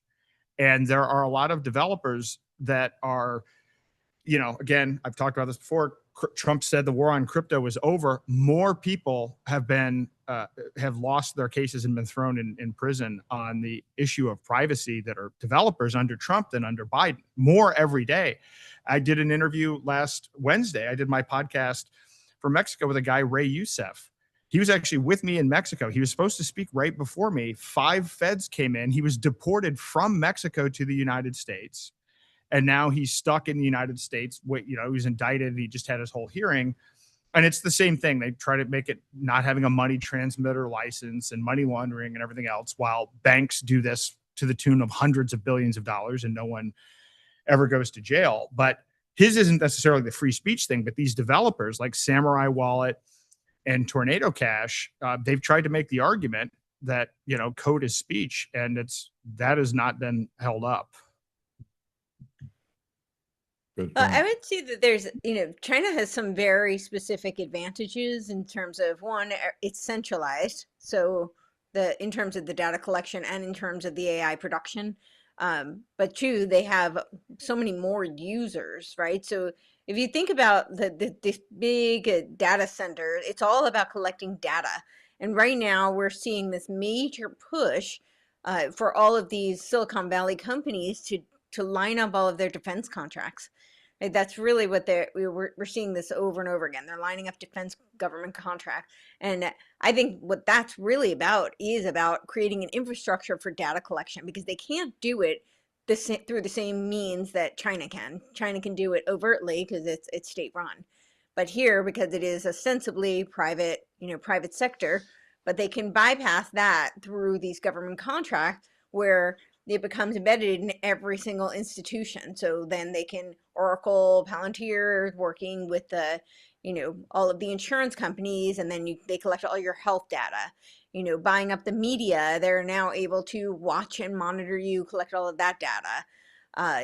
The health, the education system, all of these, and then even the defense contracts, but it becomes, a means of collecting and extracting all of the data. And that's something that China doesn't need to do, because it's already centralized and they have billions of users. So they're constant, and everything is run on biometrics there. They already have that. So I think that that's kind of the focus right now here. And I do think what Patrick was saying about creating the stack, I mean, that's what we saw in the AI action plan. It was all about how it's going to be, created in Silicon Valley and then exported to the world. And if you look at China, that's already happening. And it's been happening since the 90s. I mean, Oracle runs the infrastructure that is the technocracy in China. That's right here, Silicon Valley. I mean, that's our technology that they're using. So I don't doubt that, some of these AIs that they're creating may be far superior at the moment. I don't think that they're super concerned about that, though. I think because I do think in 5 years it's super advanced. They can steal that and tweak it. And I'm not so sure that they don't have access to AI that is here in this country that's much more advanced. It's just, I know like some of these have PhD level AIs that are something like $2,000 a month. I haven't experimented with them. I don't have that kind of income where I could. But, I'm sure that there are some AI technology here in this country that it's just the everyday person doesn't necessarily have access to. Wow. What do we know, Aaron, about Russia? Right. What about, do we know anything? Because obviously they were known as, the Patrick, great did you want to say programmers. something in response to that before we move on to another topic? Oh, go ahead. Go on. Okay. Did you want to say something, Patrick? I didn't No, want to no. cut you off. Go ahead. Go ahead. Okay. Go ahead. I'll hold it. What do we know about the Russian programmers, Aaron? Do you hear anything from them? Because they've been, had the acclaim of being such great programmers for all these years, being able to hack everything under the sun. Pretty quiet, right, on that front. But they've got to be involved in this. When we talk about freedom of speech, I mean, they've been really shutting things down as well. We could get into that, why they are, why they aren't. But do you hear anything from the Russian side of the AI and what they're doing? Are they isolated? Are they connected? I mean, they're isolated. I haven't heard anything about it. I mean, I'm just looking at it. There are a couple of players, something called Cyberbank and Yandex, which are the two leading models there. But I don't think that they've had much impact. And look, I know some developers that, I mean, even the Zano developers are from Russia. They left Russia. So I think a lot of the really good talent left Russia. So I don't know how much of that they actually have anymore at this point. So because you really don't hear about it at all. I mean, you hear about even some French models. There's one model out of France that's actually a fairly good model, and certainly China, but Russia has not popped in a big way with these AI models. But Russia also is very insular, so I don't know how much they would share. I mean, I don't know. I'm just speculating. They might not share, but you still need to be able to train on a lot of data. You still need to be able to have a lot of interactivity in order to make these models refined. So I think it would be pretty hard to do an effective model completely in secret. I'm not saying it couldn't be done, but it would be a challenge. It would be. We have to remember also where the money goes at this point is a tell who's getting support, who's not. JP Morgan Chase, for instance, that was originally David Rockefeller's bank when he founded the Trilateral Commission in 1973, right? They're heavily invested in China all the way. They've been doubling down even last year to expand their investment across all sectors of China. Big money. They're looking even as much as $1 trillion. On the other hand, Chase's investment in Russia, they've basically exited Russia starting in 2022. So all of their investments in Russia have just dissipated. They're not supporting them. In other words, they're not supporting Russia at this point with their money. That makes good sense to me. I don't even want to talk about why, but the point is, China has been the favored son of the Trilateral Commission forever. And Kissinger's rapprochement. Pardon? Kissinger's rapprochement plan. Yeah. Exactly. So, China has been, their experiment there has been kind of like Japan after World War II when it was just wiped clean economically. Well, Japan was recreated, if you will, with new technology. The old technology was just not existent at that point because they're flattened. And so Japan and Korea to some point, they basically cleaned our clock on many, many statistics. They're not doing it now, but that's what happened after World War II. Well, China came along in 1976 to 1979, and they came with a blank slate as well. New investment, new projects being established, and new technology. And now we see the effect of that. They've built China up from scratch, starting about 1979 at that point. And now China's everybody's saying, well, they're really cleaning our clock. But who's behind the clock cleaner? You know, it's all Western money. It was Western technology as well. And what they didn't have on their own, they stole it from us outright, with spies and, you know, moles and stuff in our government and universities. And, you know, they figured, well, hey, if you have it, we should have it as well. This is why I've always said birds of a feather flock together. This is true with technocrats for sure. Technocrats of a feather flock together. So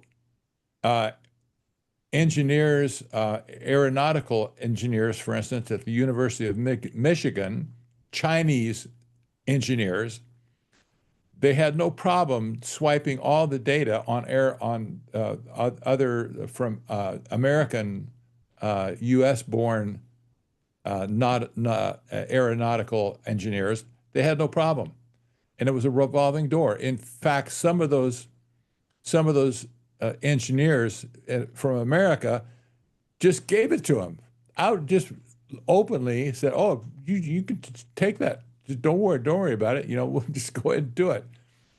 So China has been an experiment for the global elite for all of these years. They're not going to give it up at this point. But the race, is there a race going on with China? Well, we're told it is, but I don't see it personally, not in that sense. Where it will go, I don't know, but you know, we have to see them kind of as an extension of the United States. A lot of the stuff that was not possible in the United States because it was illegal to do it here, the technology was shipped overseas to China. Did that let them perfect it? And then they took it back to the United States when it was made legal to do it now. And we have the surveillance technology has been retrofitted to us. It's a crazy world, you know? That's all I can say. Yeah, crazy. Yeah, that picture of Mao being a Yalie, you know, part of the Yale and China programs. I mean, yeah, the West created Mao also, so I think that's worth remembering. And when you talk about how this is us building their, you know, letting them build the technology so we can steal it, I think this is speculation, but I could see how, because it was very advantageous to China, and I could see how the elites might have been behind this decision. But you know, when Trump had made it very difficult for the Chinese students to come here a few years ago, well, a lot of them used to come because they wanted all the STEM and the top engineers in China, the computer scientists, were coming here because they wanted to work in Silicon Valley.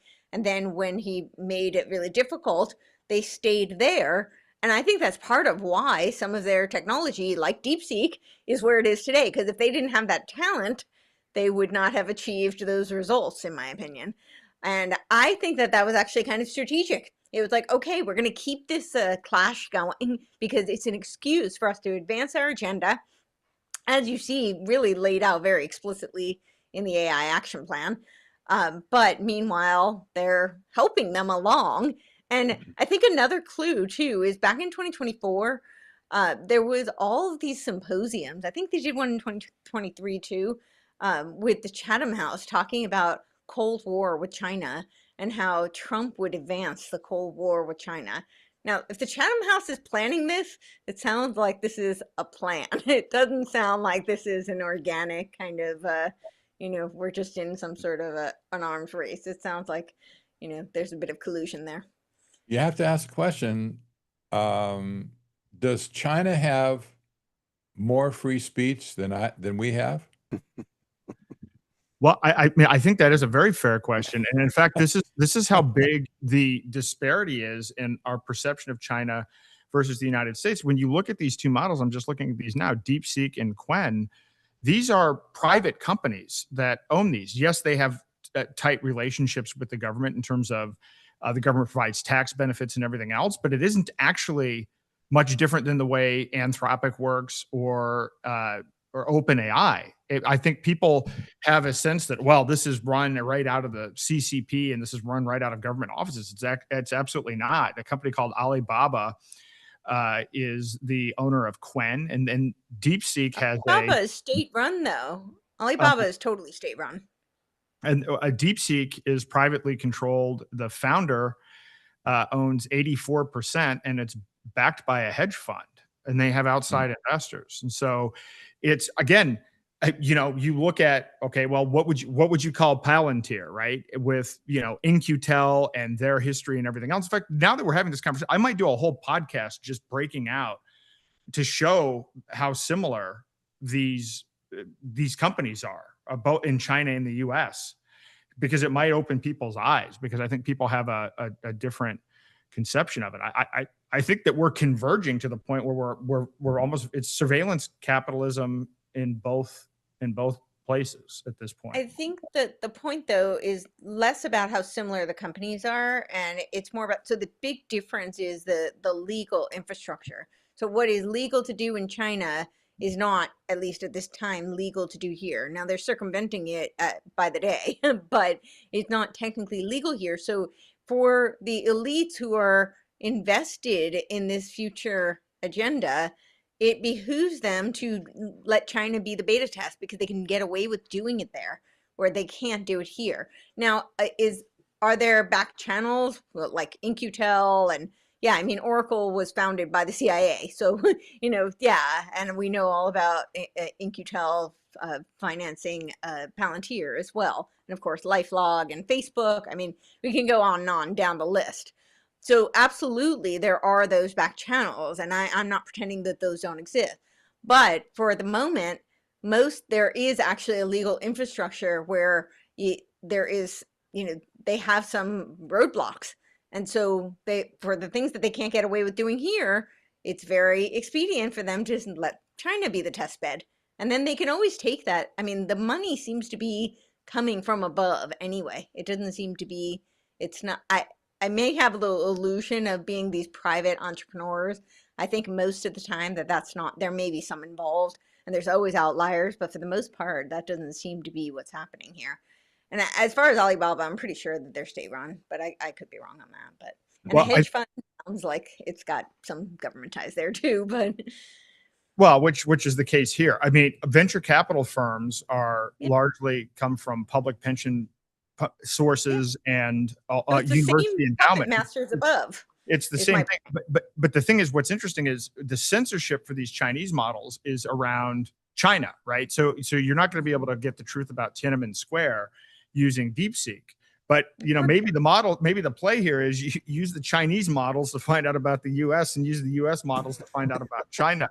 I mean, it's freedom.gov. I think that's the idea behind freedom.gov, right? They haven't fully launched it yet, but it's a new website, and the idea is that supposedly people in other countries who don't have our First Amendment, we're going to help them out, and it's going to be like a VPN run kind of a platform where they can use this in order to, search and have freedom of speech. And it sounds all great, but I'm a little suspicious. It sounds like it's probably just a data harvesting operation or something possibly even more sinister. I don't know. The only thing exoteric message sounds great. The only thing that sets us apart is we have a constitution that Exactly. enshrines free speech at the top. And China Mm. doesn't. China doesn't. In fact, they were censoring long before AI came along, but they've used AI as a sharpened knife now to, turn it into a fine science, censorship. And so now China is ranked at the bottom of the world's nations vis-a-vis free speech. The only nation below them is North Korea. It just tells you how bad it is. If China is in bed with companies like J.P. Morgan and other big banks like that, what's to say at this point that this whole system of censorship is not going to come here at some point in time? I can't say any reason. I can't give any reason why it should not come here at this point. Well, and it already is coming here, because I want to point out here. is if China's near the bottom of the list, let's keep in mind, out of 180, the U.S. is ranked 57th. So despite the fact that we have the Constitution, despite the fact we have the First Amendment, there's no evidence of it with respect to outcomes. Mm-hmm. Exactly. The other thing here too, do we think that this is competition? That there's a competition going on, or either a natural competition, an organized competition, or do we think that this is just a big wealth and power transfer? The U.S. holds a lot of assets, and we think back to World War II and Operation Paperclip, when you exported all the talent, everything out of there into the Pentagon, everything else. Is this just an informational, monetary, tokenized, space where it's just a big wealth and power transfer taking place? And that's why the U.S. is just dumping all this money into this, $660 billion of CapEx in 2026 alone. For what reason? Because is it competition, or is it just to put it in some holding vessel where it can all be tokenized and then export it off? I mean, is it competition, or is it just a wealth and power transfer? Because I think it goes down one of those two pathways. Well, I think it's also a test bed. I wouldn't undermine that. I mean, it's definitely a test bed. They can test all of this technology. They can let them be the laboratory. When you look at the blueprint for the centennial for the AI World Society, remaking the world towards the age of global enlightenment, they explicitly say China is the model. So I think it's the test bed. When back in, when the Fabian Society had first started, they wrote these books extensively talking about how for economic planning, they were going to use the Soviet Union as a testing ground. So that didn't mean, and we were told that there are enemies and that Russia and the UK are fighting and Russia and the US are enemies. But meanwhile, they were the test bed. So it's not just, I don't think it's just a resource and a wealth transfer.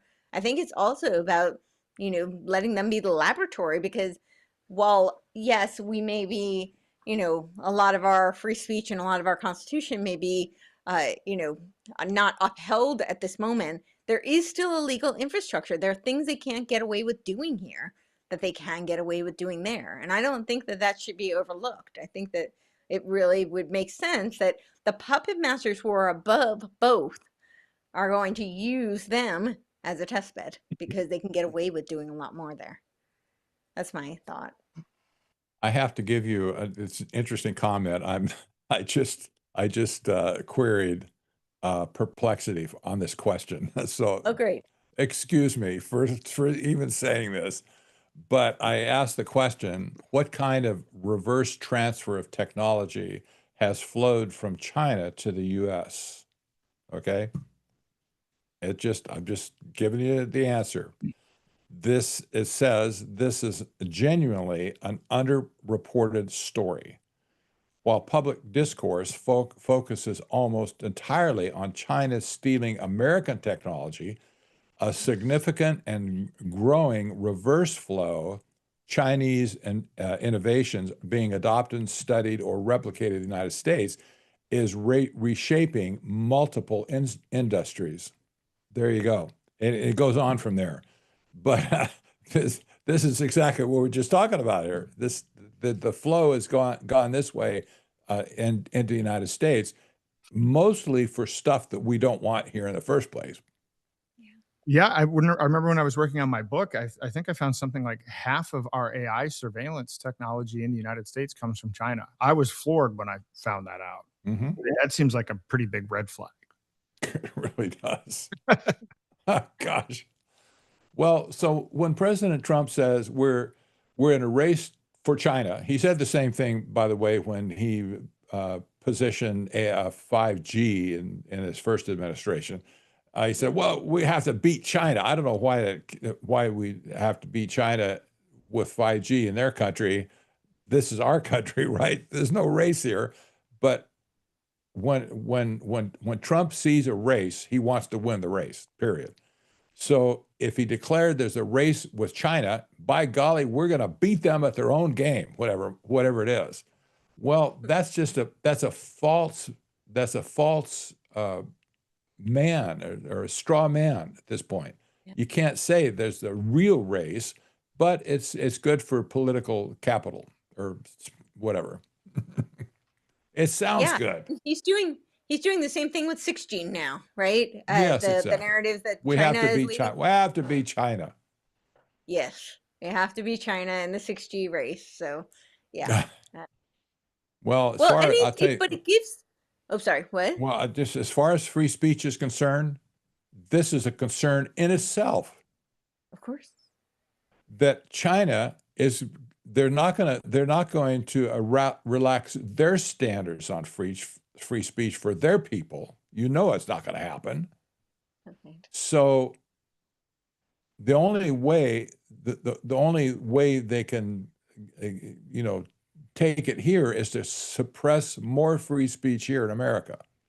We see this, I think, all over the board, no matter where it is at this point. The speed of increase on AI capabilities, all of these open models being released in China. What will that mean for America? I can't say, but it's going to be interesting.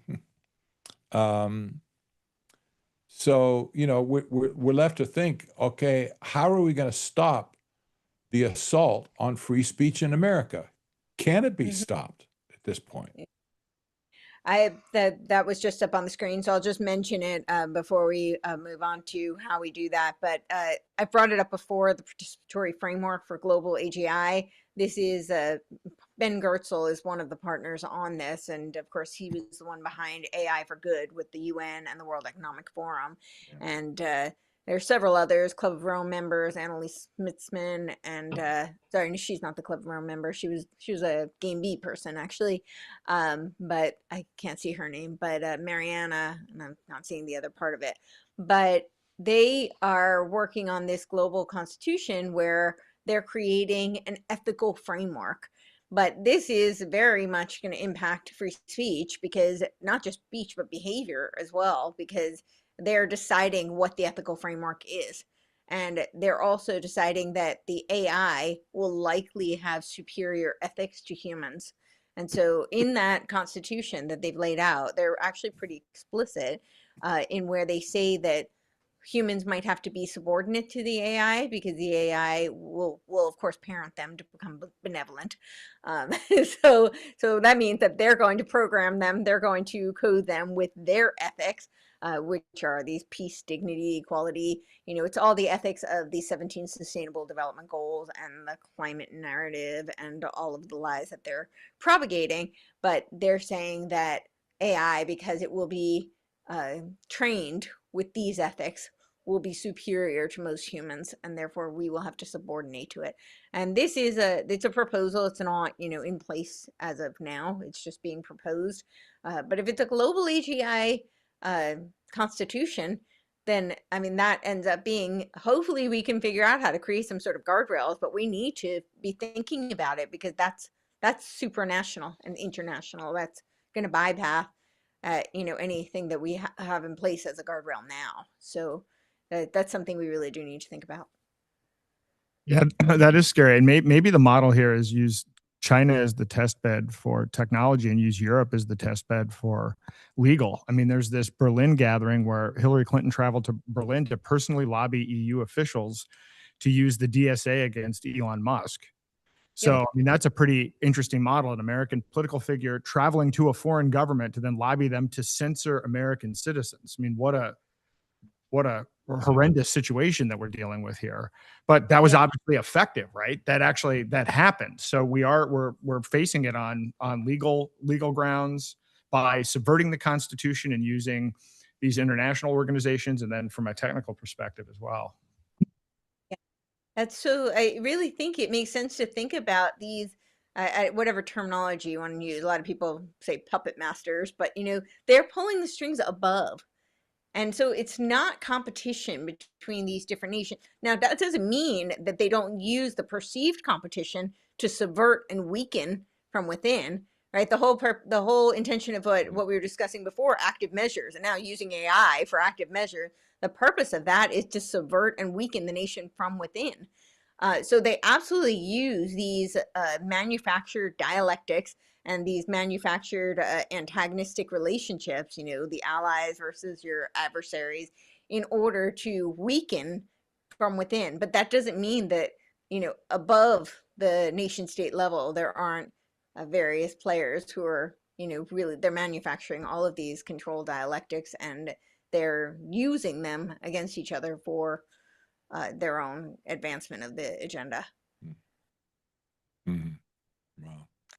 So yeah, so I guess how do we put some sort of guardrails to preserve the First Amendment here in the United States? Because I care about the rest of the world, but I think we do have a First Amendment, so I think it's incumbent upon us to at least figure out how we can preserve that. I learned Or something as director of Citizens for Free Speech over the years. As an organization I founded in 2018. I didn't see it at first because I was kind of hiding behind our Constitution and the First Amendment. But I learned along the way that other nations in the world are crying out for free speech. They don't have a constitution like we have. But I hear cries of wanting to have free speech in their countries. They're censored to death. And I realized along the way, there's something inherent just to being human, that you want to express yourself freely. And free speech is in the heart of almost everybody in the world at this point. It's in their heart. It doesn't have to be written down in a constitution. We're lucky we have it in our Constitution. And it has other rights other than just free speech: the right to assemble, the right to practice religion, the right to protest, etc. These are all things that the whole package is in the First Amendment. But as far as free speech is concerned, this is an innate quality of life for people around the world. They all are crying out for free speech.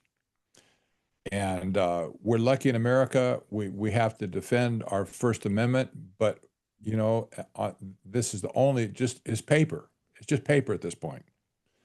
And the people, the powers that be, they don't care about a constitution altogether. So whatever is in people's mind right now that we have what we had 50 years ago, that's not there anymore. It's not revered at all by the global leaders that are running our country, especially the technocrat class. So all that to say, we're in the same boat at this point that these other nations are in the world, in Europe, in the UK, in China as well. China, those people over there, they're yearning for free speech. They'll never get it. They're hopeless. It's hopeless for them. But we see this all around the world at this point, and we're kind of the people are looking to Americans to solve the free speech issue. I don't know if we can, but nevertheless, I'm just saying, it's not just the Constitution that guarantees our right to express ourselves. Amen. Well, I just want to add to that. So the Constitution, the First Amendment, and of course, this is an extension of the principles that are codified in the Declaration of Independence, right? The idea that we are all created equal and endowed with unalienable rights, life, liberty, and pursuit of happiness. And part of a pursuit of happiness is derived from this Aristotelian concept of eudaimonia, which is human flourishing towards virtue. This is a byproduct of the beautiful gift that, in my opinion, was endowed by our creator of free will. So when you look at this First Amendment, as you enumerated, yes, it also includes the right to peaceably assemble, the right to, freedom of religion. But that's because it's downstream from freedom of conscience, which is the gift from God. And that is not, the Constitution is not there to grant those rights. The Constitution is there to protect any government from infringing upon those rights. And part of the reason I know that the powers that shouldn't be could care less about our God-given rights, if they even believe that we have them, and they certainly don't care about a piece of paper that has, enshrined them in law. But I think the bigger problem is that most people don't recognize it. They've completely lost the sense of what it means to be human. And fundamental to being human is that gift of free will, freedom of conscience. Part of freedom of conscience, and downstream from that, how we express our freedom of conscience is freedom of speech. And so we each need to stand up for it. And what you're pointing to with people all over the world standing up for it is because it is so intrinsic. They don't need a piece of paper to say, this is my God-given right. By virtue of being human, I have the right to speak my mind. And I think that one of the problems here is that we've taken it for granted for so long, and we've been completely deracinated from our roots to even understand what it means to be human and why that was enshrined as the First Amendment. That's very powerful when you really think about it that way. It's the First Amendment. And, I don't know that people really, because most people haven't even read the full Constitution, let alone Declaration of Independence, or know the history of our country. But if you really understand the gravity of that, we don't need a piece of paper, but we need to understand it and we need to uphold it. And I think that that's the biggest problem. If we were to recognize it and to stand for it, they can't rewrite us as code. And that's essentially what they want to do. They don't have any value for humanity. So why would they have value for what we have to say or think? Yep. Well, and I think to that point, it seems like where we're going with this is they want to confuse us, exhaust us, depress us, so they get us on universal basic income, because when you're on universal basic income, you don't really care if you have a conscience, and you lose some of that, right? There's a component of that gets lost because you're sort of owned. At that point, it's sort of giving in and you're kind of owned, right? I mean, that's right. So there's a component of that. If they can move you into that universal basic income, you just give up a certain component of your free will, I think. And so anyway, that's just kind of my thought that hopefully trails onto what you were saying there, Courtney. Yeah, I think that's exactly where they want to go with it, because then they can completely control us from pre-thought, right? They can start to, in Maoist China, they called it autocritique. So they didn't have to punish you because the ramifications were so severe, they led by example, that most people started to censor themselves because they knew the potential dangers of them speaking out if it wasn't positively received and it went against the regime. And you see so much of that today. And it is done today even more subtly through these algorithms. They just subtly nudge you and steer you.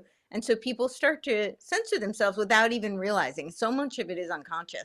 But when it becomes part of a social credit and a tokenized society, that where we're really being trained like Pavlovian dogs, you get these tokens for this behavior, you get these taken away when they don't need to censor speech. People will do it themselves. So there are a lot of, I think, guardrails against that. I think some of those metrics are external that we can really push back against. I think all the things that we, all of us have done to try to raise awareness on this whole trajectory of the cryptocurrency towards tokenization, towards, I call it like the cybernetic organism is really where they're steering us towards. So I think we can put guardrails on some of that. I actually think that there are things people can do, particularly locally, in terms of neuro rights and biological rights. I don't think it would be an amendment to a constitution. I don't believe in doing that. I think constitution should be as is. But locally, I think people can advocate for those rights as being an extension of your personhood. I think they are an extension of your personhood. I don't think that the government, locally or otherwise, should have access to your like your brain activity and be able to control you with it. So. Well, I still think we're going to have, I don't think there's a path to fix this current situation politically or through the courts. I'm still hedging. I think we have to build alternative systems, and then we can revisit when America collapses. But if we allow America to go as it's going right now, it's going to turn into a complete technocratic state. This is why what I've been advocating for is ditching the dollar and building parallel systems, because the dollar is the root of the control system. The dollar is the root of the enslavement. And yeah, but we can go into the whole Federal Reserve and where all of that came from. But then we do need to come back and revisit. And I was talking about doing that first principles thing, and that kind of got away from me. At some point, we do have to revisit that, because it was interesting for me. When I was in Mexico, I talked to the CEO of Liberland, and I was actually supposed to be going next week to Portugal for this Parallel Societies conference, which I can't because I was gone for too long. I have too much stuff to do. But in Liberland, they're actually developing governance models that are a hybrid between AI and human intervention. And I was actually I was wanting to spend some more time with him to talk about how he's doing this, but people are not having a big public debate about our rights, our natural rights. That's not going on with a lot, in my opinion, with these network states. And I don't see people having that conversation within this country. And part of it is younger people aren't even taught about this. They have no frame of reference for this. So we're at a point right now where we're materially outnumbered. So by design. So somewhere we need to have this broader conversation, but I wouldn't spend a lot of time in the courts or thinking that we're going to fix the existing system from within, because I mean, it is degenerating at a level that it's alarming. And we've all talked about this, but I keep on saying that this last election was technocracy without resistance versus technocracy with resistance, and without resistance clearly won to a level that is just mind-blowing with what's going on with real ID and everything else. And I'm going to predict this. I'm going to predict that, I don't even know how much of what we're seeing is real, but I can see that whether it's a false flag or not, we're going to have a cyber attack as the blowback from what's going on. Polygon. Yep. And then the response to that is going to be more digital IDs and more control over speech through our existing systems. I would be almost willing. I'd be willing to place a bet on that, actually. Yeah. It is in the war game scenarios plan. And they're already kind of beta testing it with all of these age verifications. I think that's what that's all about, with all of these platforms doing the age verification. It's just another way they can collect more data so they can censor you and silence you. But it's also so they can attach your identity to your speech, right? So a lot of these platforms like Discord, for instance, most people who are on Discord are Discordian, because they're dissidents, and that's why they're there. And so they want them. They're fine with you being a dissident as long as they can monitor it, and so they can track your behavior, and of course they use that to then control your behavior. So that's the goal there.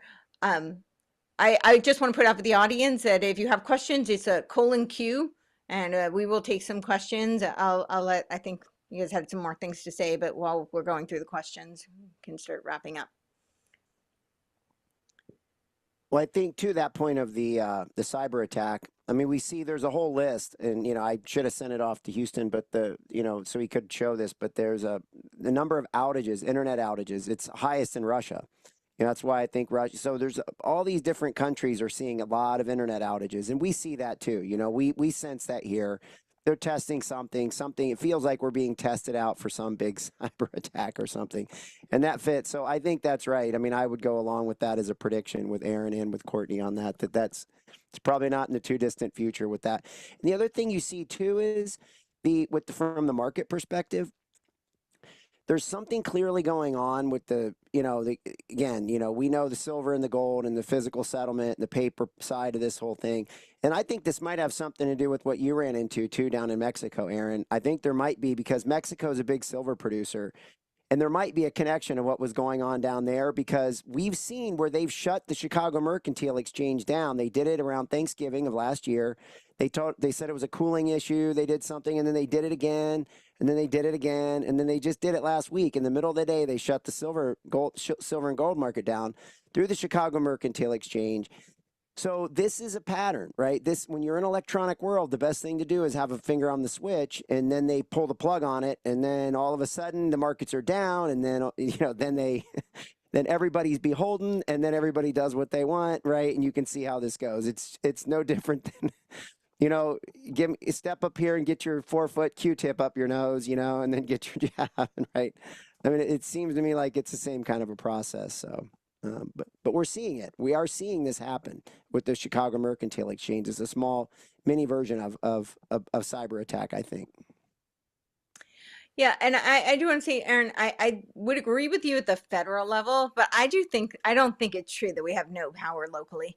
We've seen people make a difference. I just think that people, first of all, local isn't very sexy. A lot of people don't really, it takes a lot more work, a lot more effort. People don't, and there's not as much glory, and, it's not as publicized. So a lot of people don't do the work. They don't get involved. And when I say local, I'm not even talking about the state level, although I do believe in the 10th Amendment. I think we should enforce the 10th Amendment and we should utilize it. But the states are pretty corrupt too. And they're, beholden in many cases to the federal government, and in many cases, even beyond that, supranationally. I've seen it firsthand. So not that I'm trying to dissuade anyone from taking action if they feel that there is potential that they can move a needle. But really, locally at the municipal level, with cities, just even local communities, there's things people can do in their schools or with their homeschoolers. It's the farmers can get together, and you can build sanctuary towns. Like, there are things people can do. And I encourage people to, it's not going to look the same for everybody, but I encourage people to take whatever action locally that they can to take a stand. Well, I think you can. I mean, what I'm running in this race, and part of it is what I'm saying is I'm not going to fix DC. The best I could do is put up roadblocks to stop technocracy. And that will allow people to take their own sovereignty into their own hands, and can allow states to try to wean off of the federal government. But if we don't defeat technocracy, there's no town or state that is going to persist, right? So at some point we have to get enough people to understand technocracy and opt out of the technocratic systems in order for cities or states or individuals to be able to thrive with any level of sovereignty. Amen. I agree. Yeah, that's the way I feel too. Yeah. I think we have questions, but I can't read it on the screen. So I think maybe we're going to do a text me the questions because I am visually challenged, but this is too small on the screen. So yeah, but if you have questions, it's :Q. And I did see there was one. Pull it up again. Sorry. Try and get this to load up. Channel. All right, I'll just read the first one that I see. How far away from 15-minute smart cities and carbon footprints? Oh, how far away are we from 15-minute city and okay, and then I see the other two questions. So we'll do that one first because I see it. So yes, how far away are we from 15-minute cities and carbon footprints? Well, I think they're already here. We've got the freedom cities, as Trump likes to call them. It's just different marketing for different target audiences. So for the Trumpians, it's a freedom city, and for the UN devotees, it's a C40 city. But they're kind of all the same. Praxis, I would argue, is not necessarily 15-minute, but it's a smart city. And we have several of these network states that are popping up. There's Atlas, which is a subsidiary of Praxis that's in California. That they've just proposed. So we've got a bunch of those. And in terms of carbon footprints, they're going to use different metrics. Obviously, that's the UN energy credit, but I think there might be different marketing for different audiences. So anyone else have thoughts on that? The only thing that contains people into a 15-minute city is the surveillance mechanism to keep them there. It's not complete.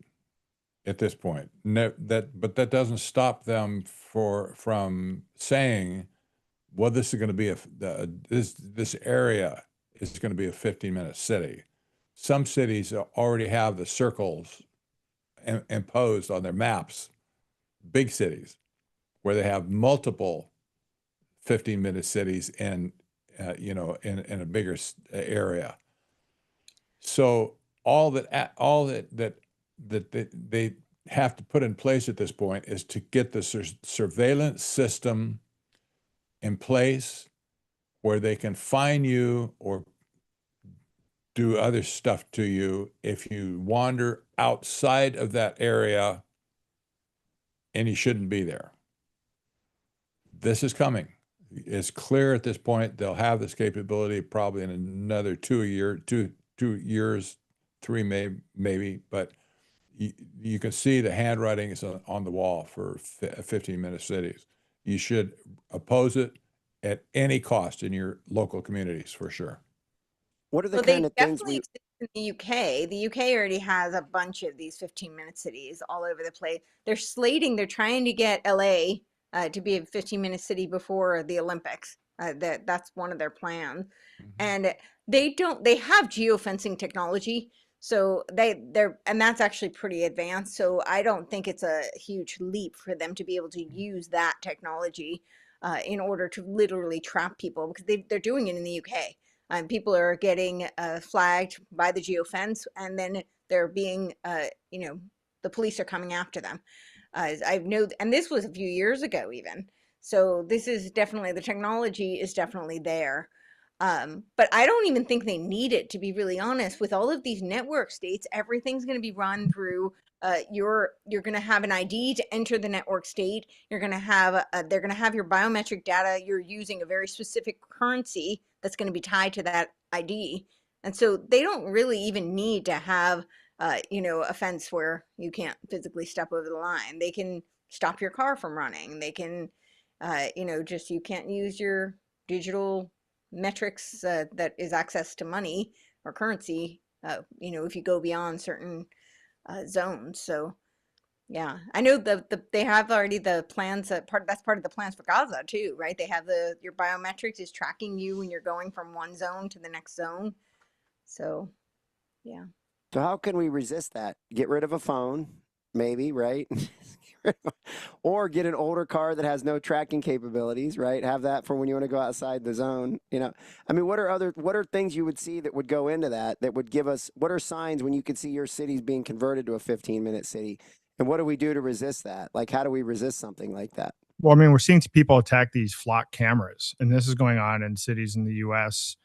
I think La Mesa, California, Eugene, Oregon, Suffolk, Virginia. So people are actually starting to tear these things down because these flock cameras are a huge invasion of privacy. Obviously, using de-Googled phones and privacy tools is something else. But, I will tell you that traveling has gotten worse in the last, since Trump. Early on, it was like, oh, he's going to fix the TSA. It is. You now can't take more than 2 computers with you. There are all of these new restrictions that have been put in place. And now if you don't have a real ID, you have to pay $45 each way.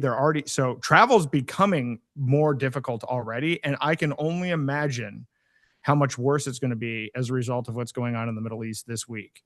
I'm already hearing they're tightening up security at the airports and everything else. And so the sad thing is they're using the Middle East thing as a pretext to clamp down even further. And I bet they will also use it to add more flock cameras, and people will buy it, right? It's like, well, we need to have more surveillance to protect these terror cells from attacking people. You notice there was the shooting in Cincinnati.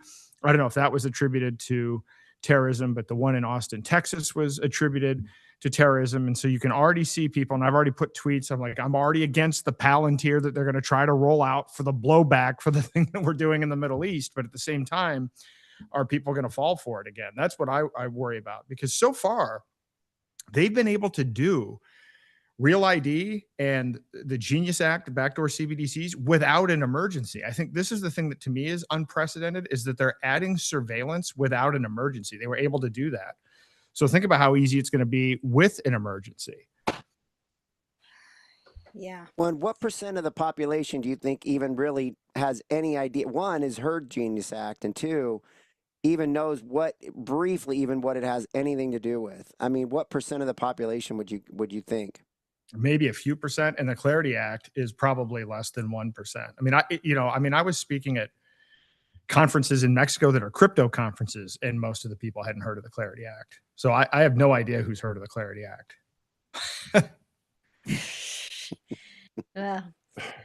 It's not good. No. All right, should we move on to the next question? All right, we've got, is any of this AI advancement, if America affecting us in Canada? I read that some of the tech companies are trying to help build data centers here too. I don't know what that word are. I guess it's probably a typo, but companies are trying to build data centers there too. Yeah, there are a bunch of data centers being built in Canada as well. Well, and I think that's part of he's talking about annexing Canada as part of the TechNate. So I don't know. Yeah. You have thoughts on that? No. If not, we'll move on. Oh, what? No, What do you? I don't have anything on that. I just haven't researched it. Yeah, I haven't researched it much either. My thought was just the gut reaction that, you know, it's part of the TechNate, and then he's possibly hoping that we're gonna annex it. Okay, so next question was, how safe are Signal and Telegram? So I personally don't think they're super safe. I mean, the Signal was created by the CIA, and Telegram's Russian, so I I think they can take your text and monitor it, right? So I don't know. The camera is always on everything. All of these apps have some sort of interoperability. So I guess it depends on what you mean by safe. How is that defined?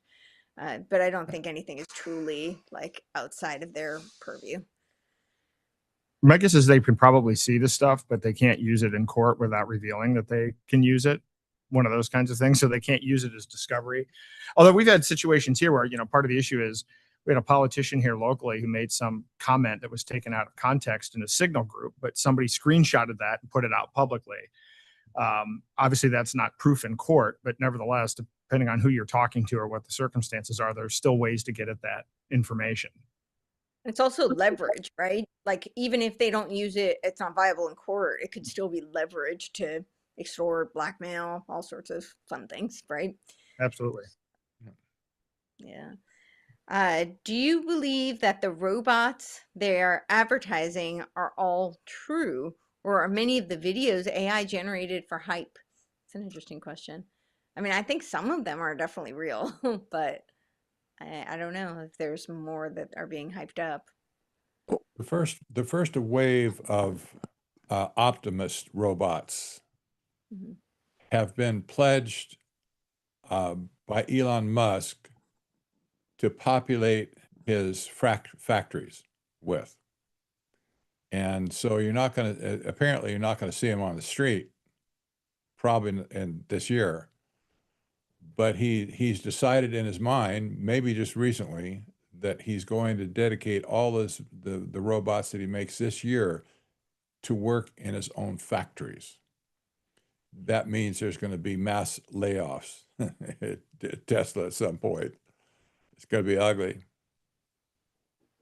Yeah, for sure. Yeah, he was saying like the robots are going to train the other robots, and they're going to make the other robots too.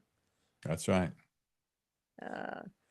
I know that the one company I've been very interested in is something called Realbotics, and I think I brought it up before, but I'm just interested in because they're very humanoid, and they're specifically tailored for the hospitality and therapy industries.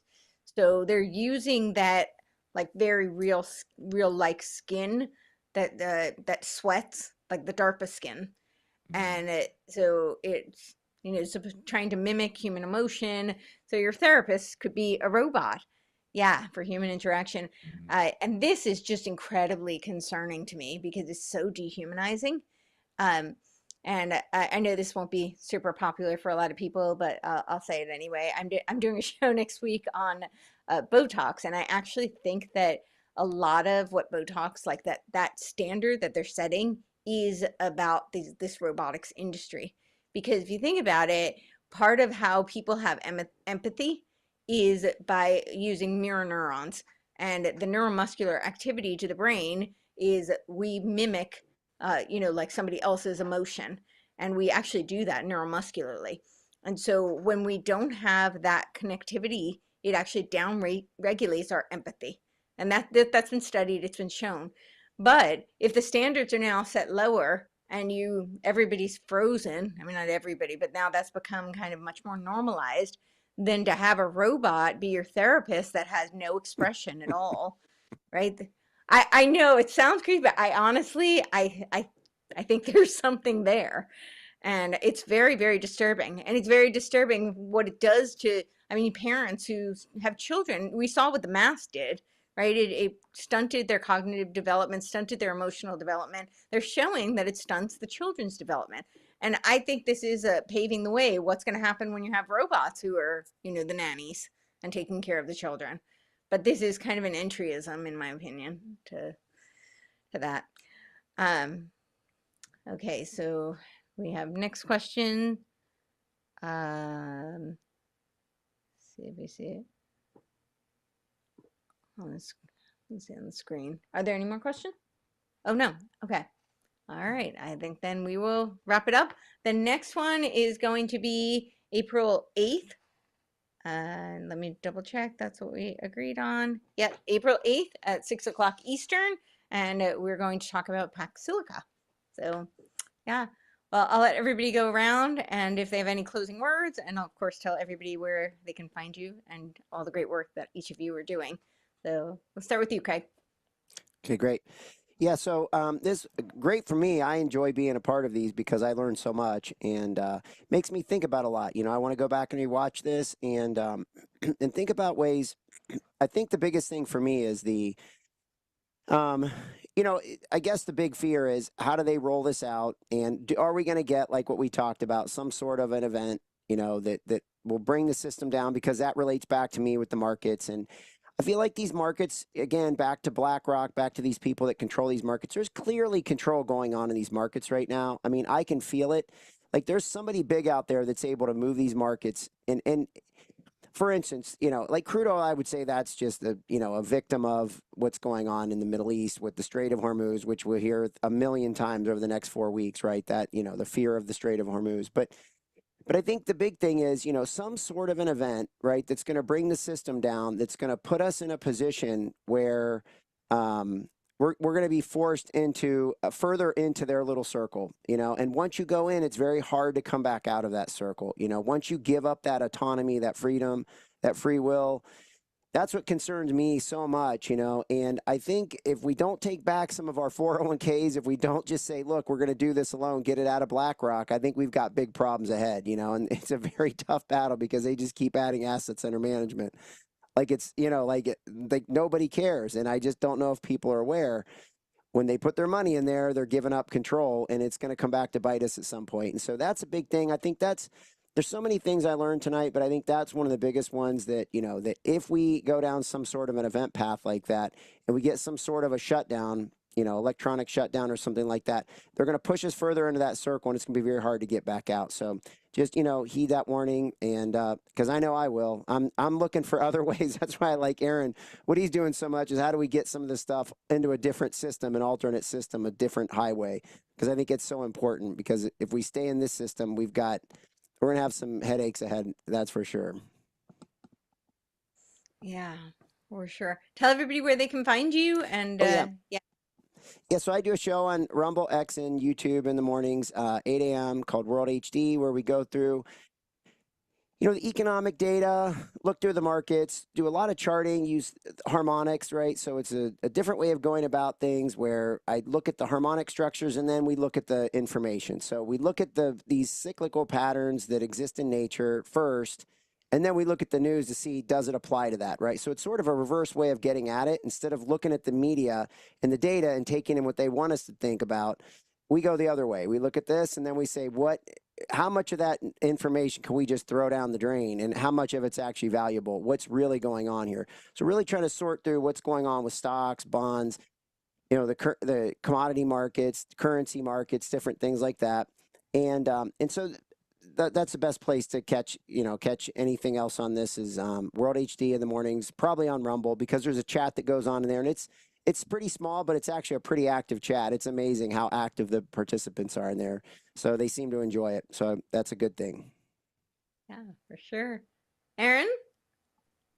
Yeah, I would just summarize by saying that threat of technocracy is real. It is the biggest threat that we face, and that we're really in this battle of technocracy versus freedom, and free will is at stake, and that people need to take it seriously, learn about it immediately, read The Final Betrayal. I highly recommend your book, and it's a quick read, but it's an important read. But also to understand that, it's not all the black pill situation. We all have the capacity to take back our free will. And that is the key to this. And so you can find me at Aaron R. Day, and also daylightfreedom.org, where I have a lot of content on both technocracy and things that we can do to reclaim our sovereignty. Awesome. That's good. Yeah. Everybody can find me at Technocracy.news. That's where I have all my work for 15 years now. A lot of stuff. If you sign up for our premium access plan, you can have access, I think, to almost 7,000 articles posted over the last several years. It's just amazing that I've come this far, I guess, that I can't imagine doing all that work, but here it is. So our books are there, and also on Amazon as well. The audiobook is on Amazon, so the Kindle is there as well. And of course, the paperback. If you're hearing this broadcast in another country like Canada, UK, Europe, whatever, Australia, go to Amazon to get the book there in your own country. Because if you shop here in America, I'll have to charge you more than the book is worth to get it to you by mail. That's just the way the sign that adds up right now. So it's crazy. I understand, but this is the reality that we lived in. So yes, absolutely read our book, get the audio book. People are really sucking that up. They like the idea of the narration like this. It's so easy to listen. 3.5 hours, you'll get it immediately. Yeah. Yeah. And there's also, isn't the books.by/Patrick Wood, isn't that Yes. a flat fee for people outside the country? Might be an option. This is a good choice for people outside of the country. You might have to wait for your book because they don't ship express. But if you can wait, you can get, usually they charge like $5 for shipping to any country on the planet. I haven't verified just how fast it is. This is the problem at this point, because they're not gonna use like express mail to get to you. But if you can handle that, go for books by /Patrick Wood, I think it is. Books.by/Patrick Wood. Exactly. Great. Yeah, and I'm Courtenay Turner, and you can find me at CourtenayTurner.com. I spell my name differently, spelled like Courtenay. So you have to spell it that way, otherwise you won't find me. But you can go to Courtenay.show, Courtenay.show, and that'll have all of my links, my Substack and the book, various podcast platforms. And you'll see me back here next month, April 8th. We are scheduled at 6 o'clock Eastern. And as always, thank you all. Thank you to the Knights, and thank you to the audience, and for everybody who asked questions. And we'll see you next time.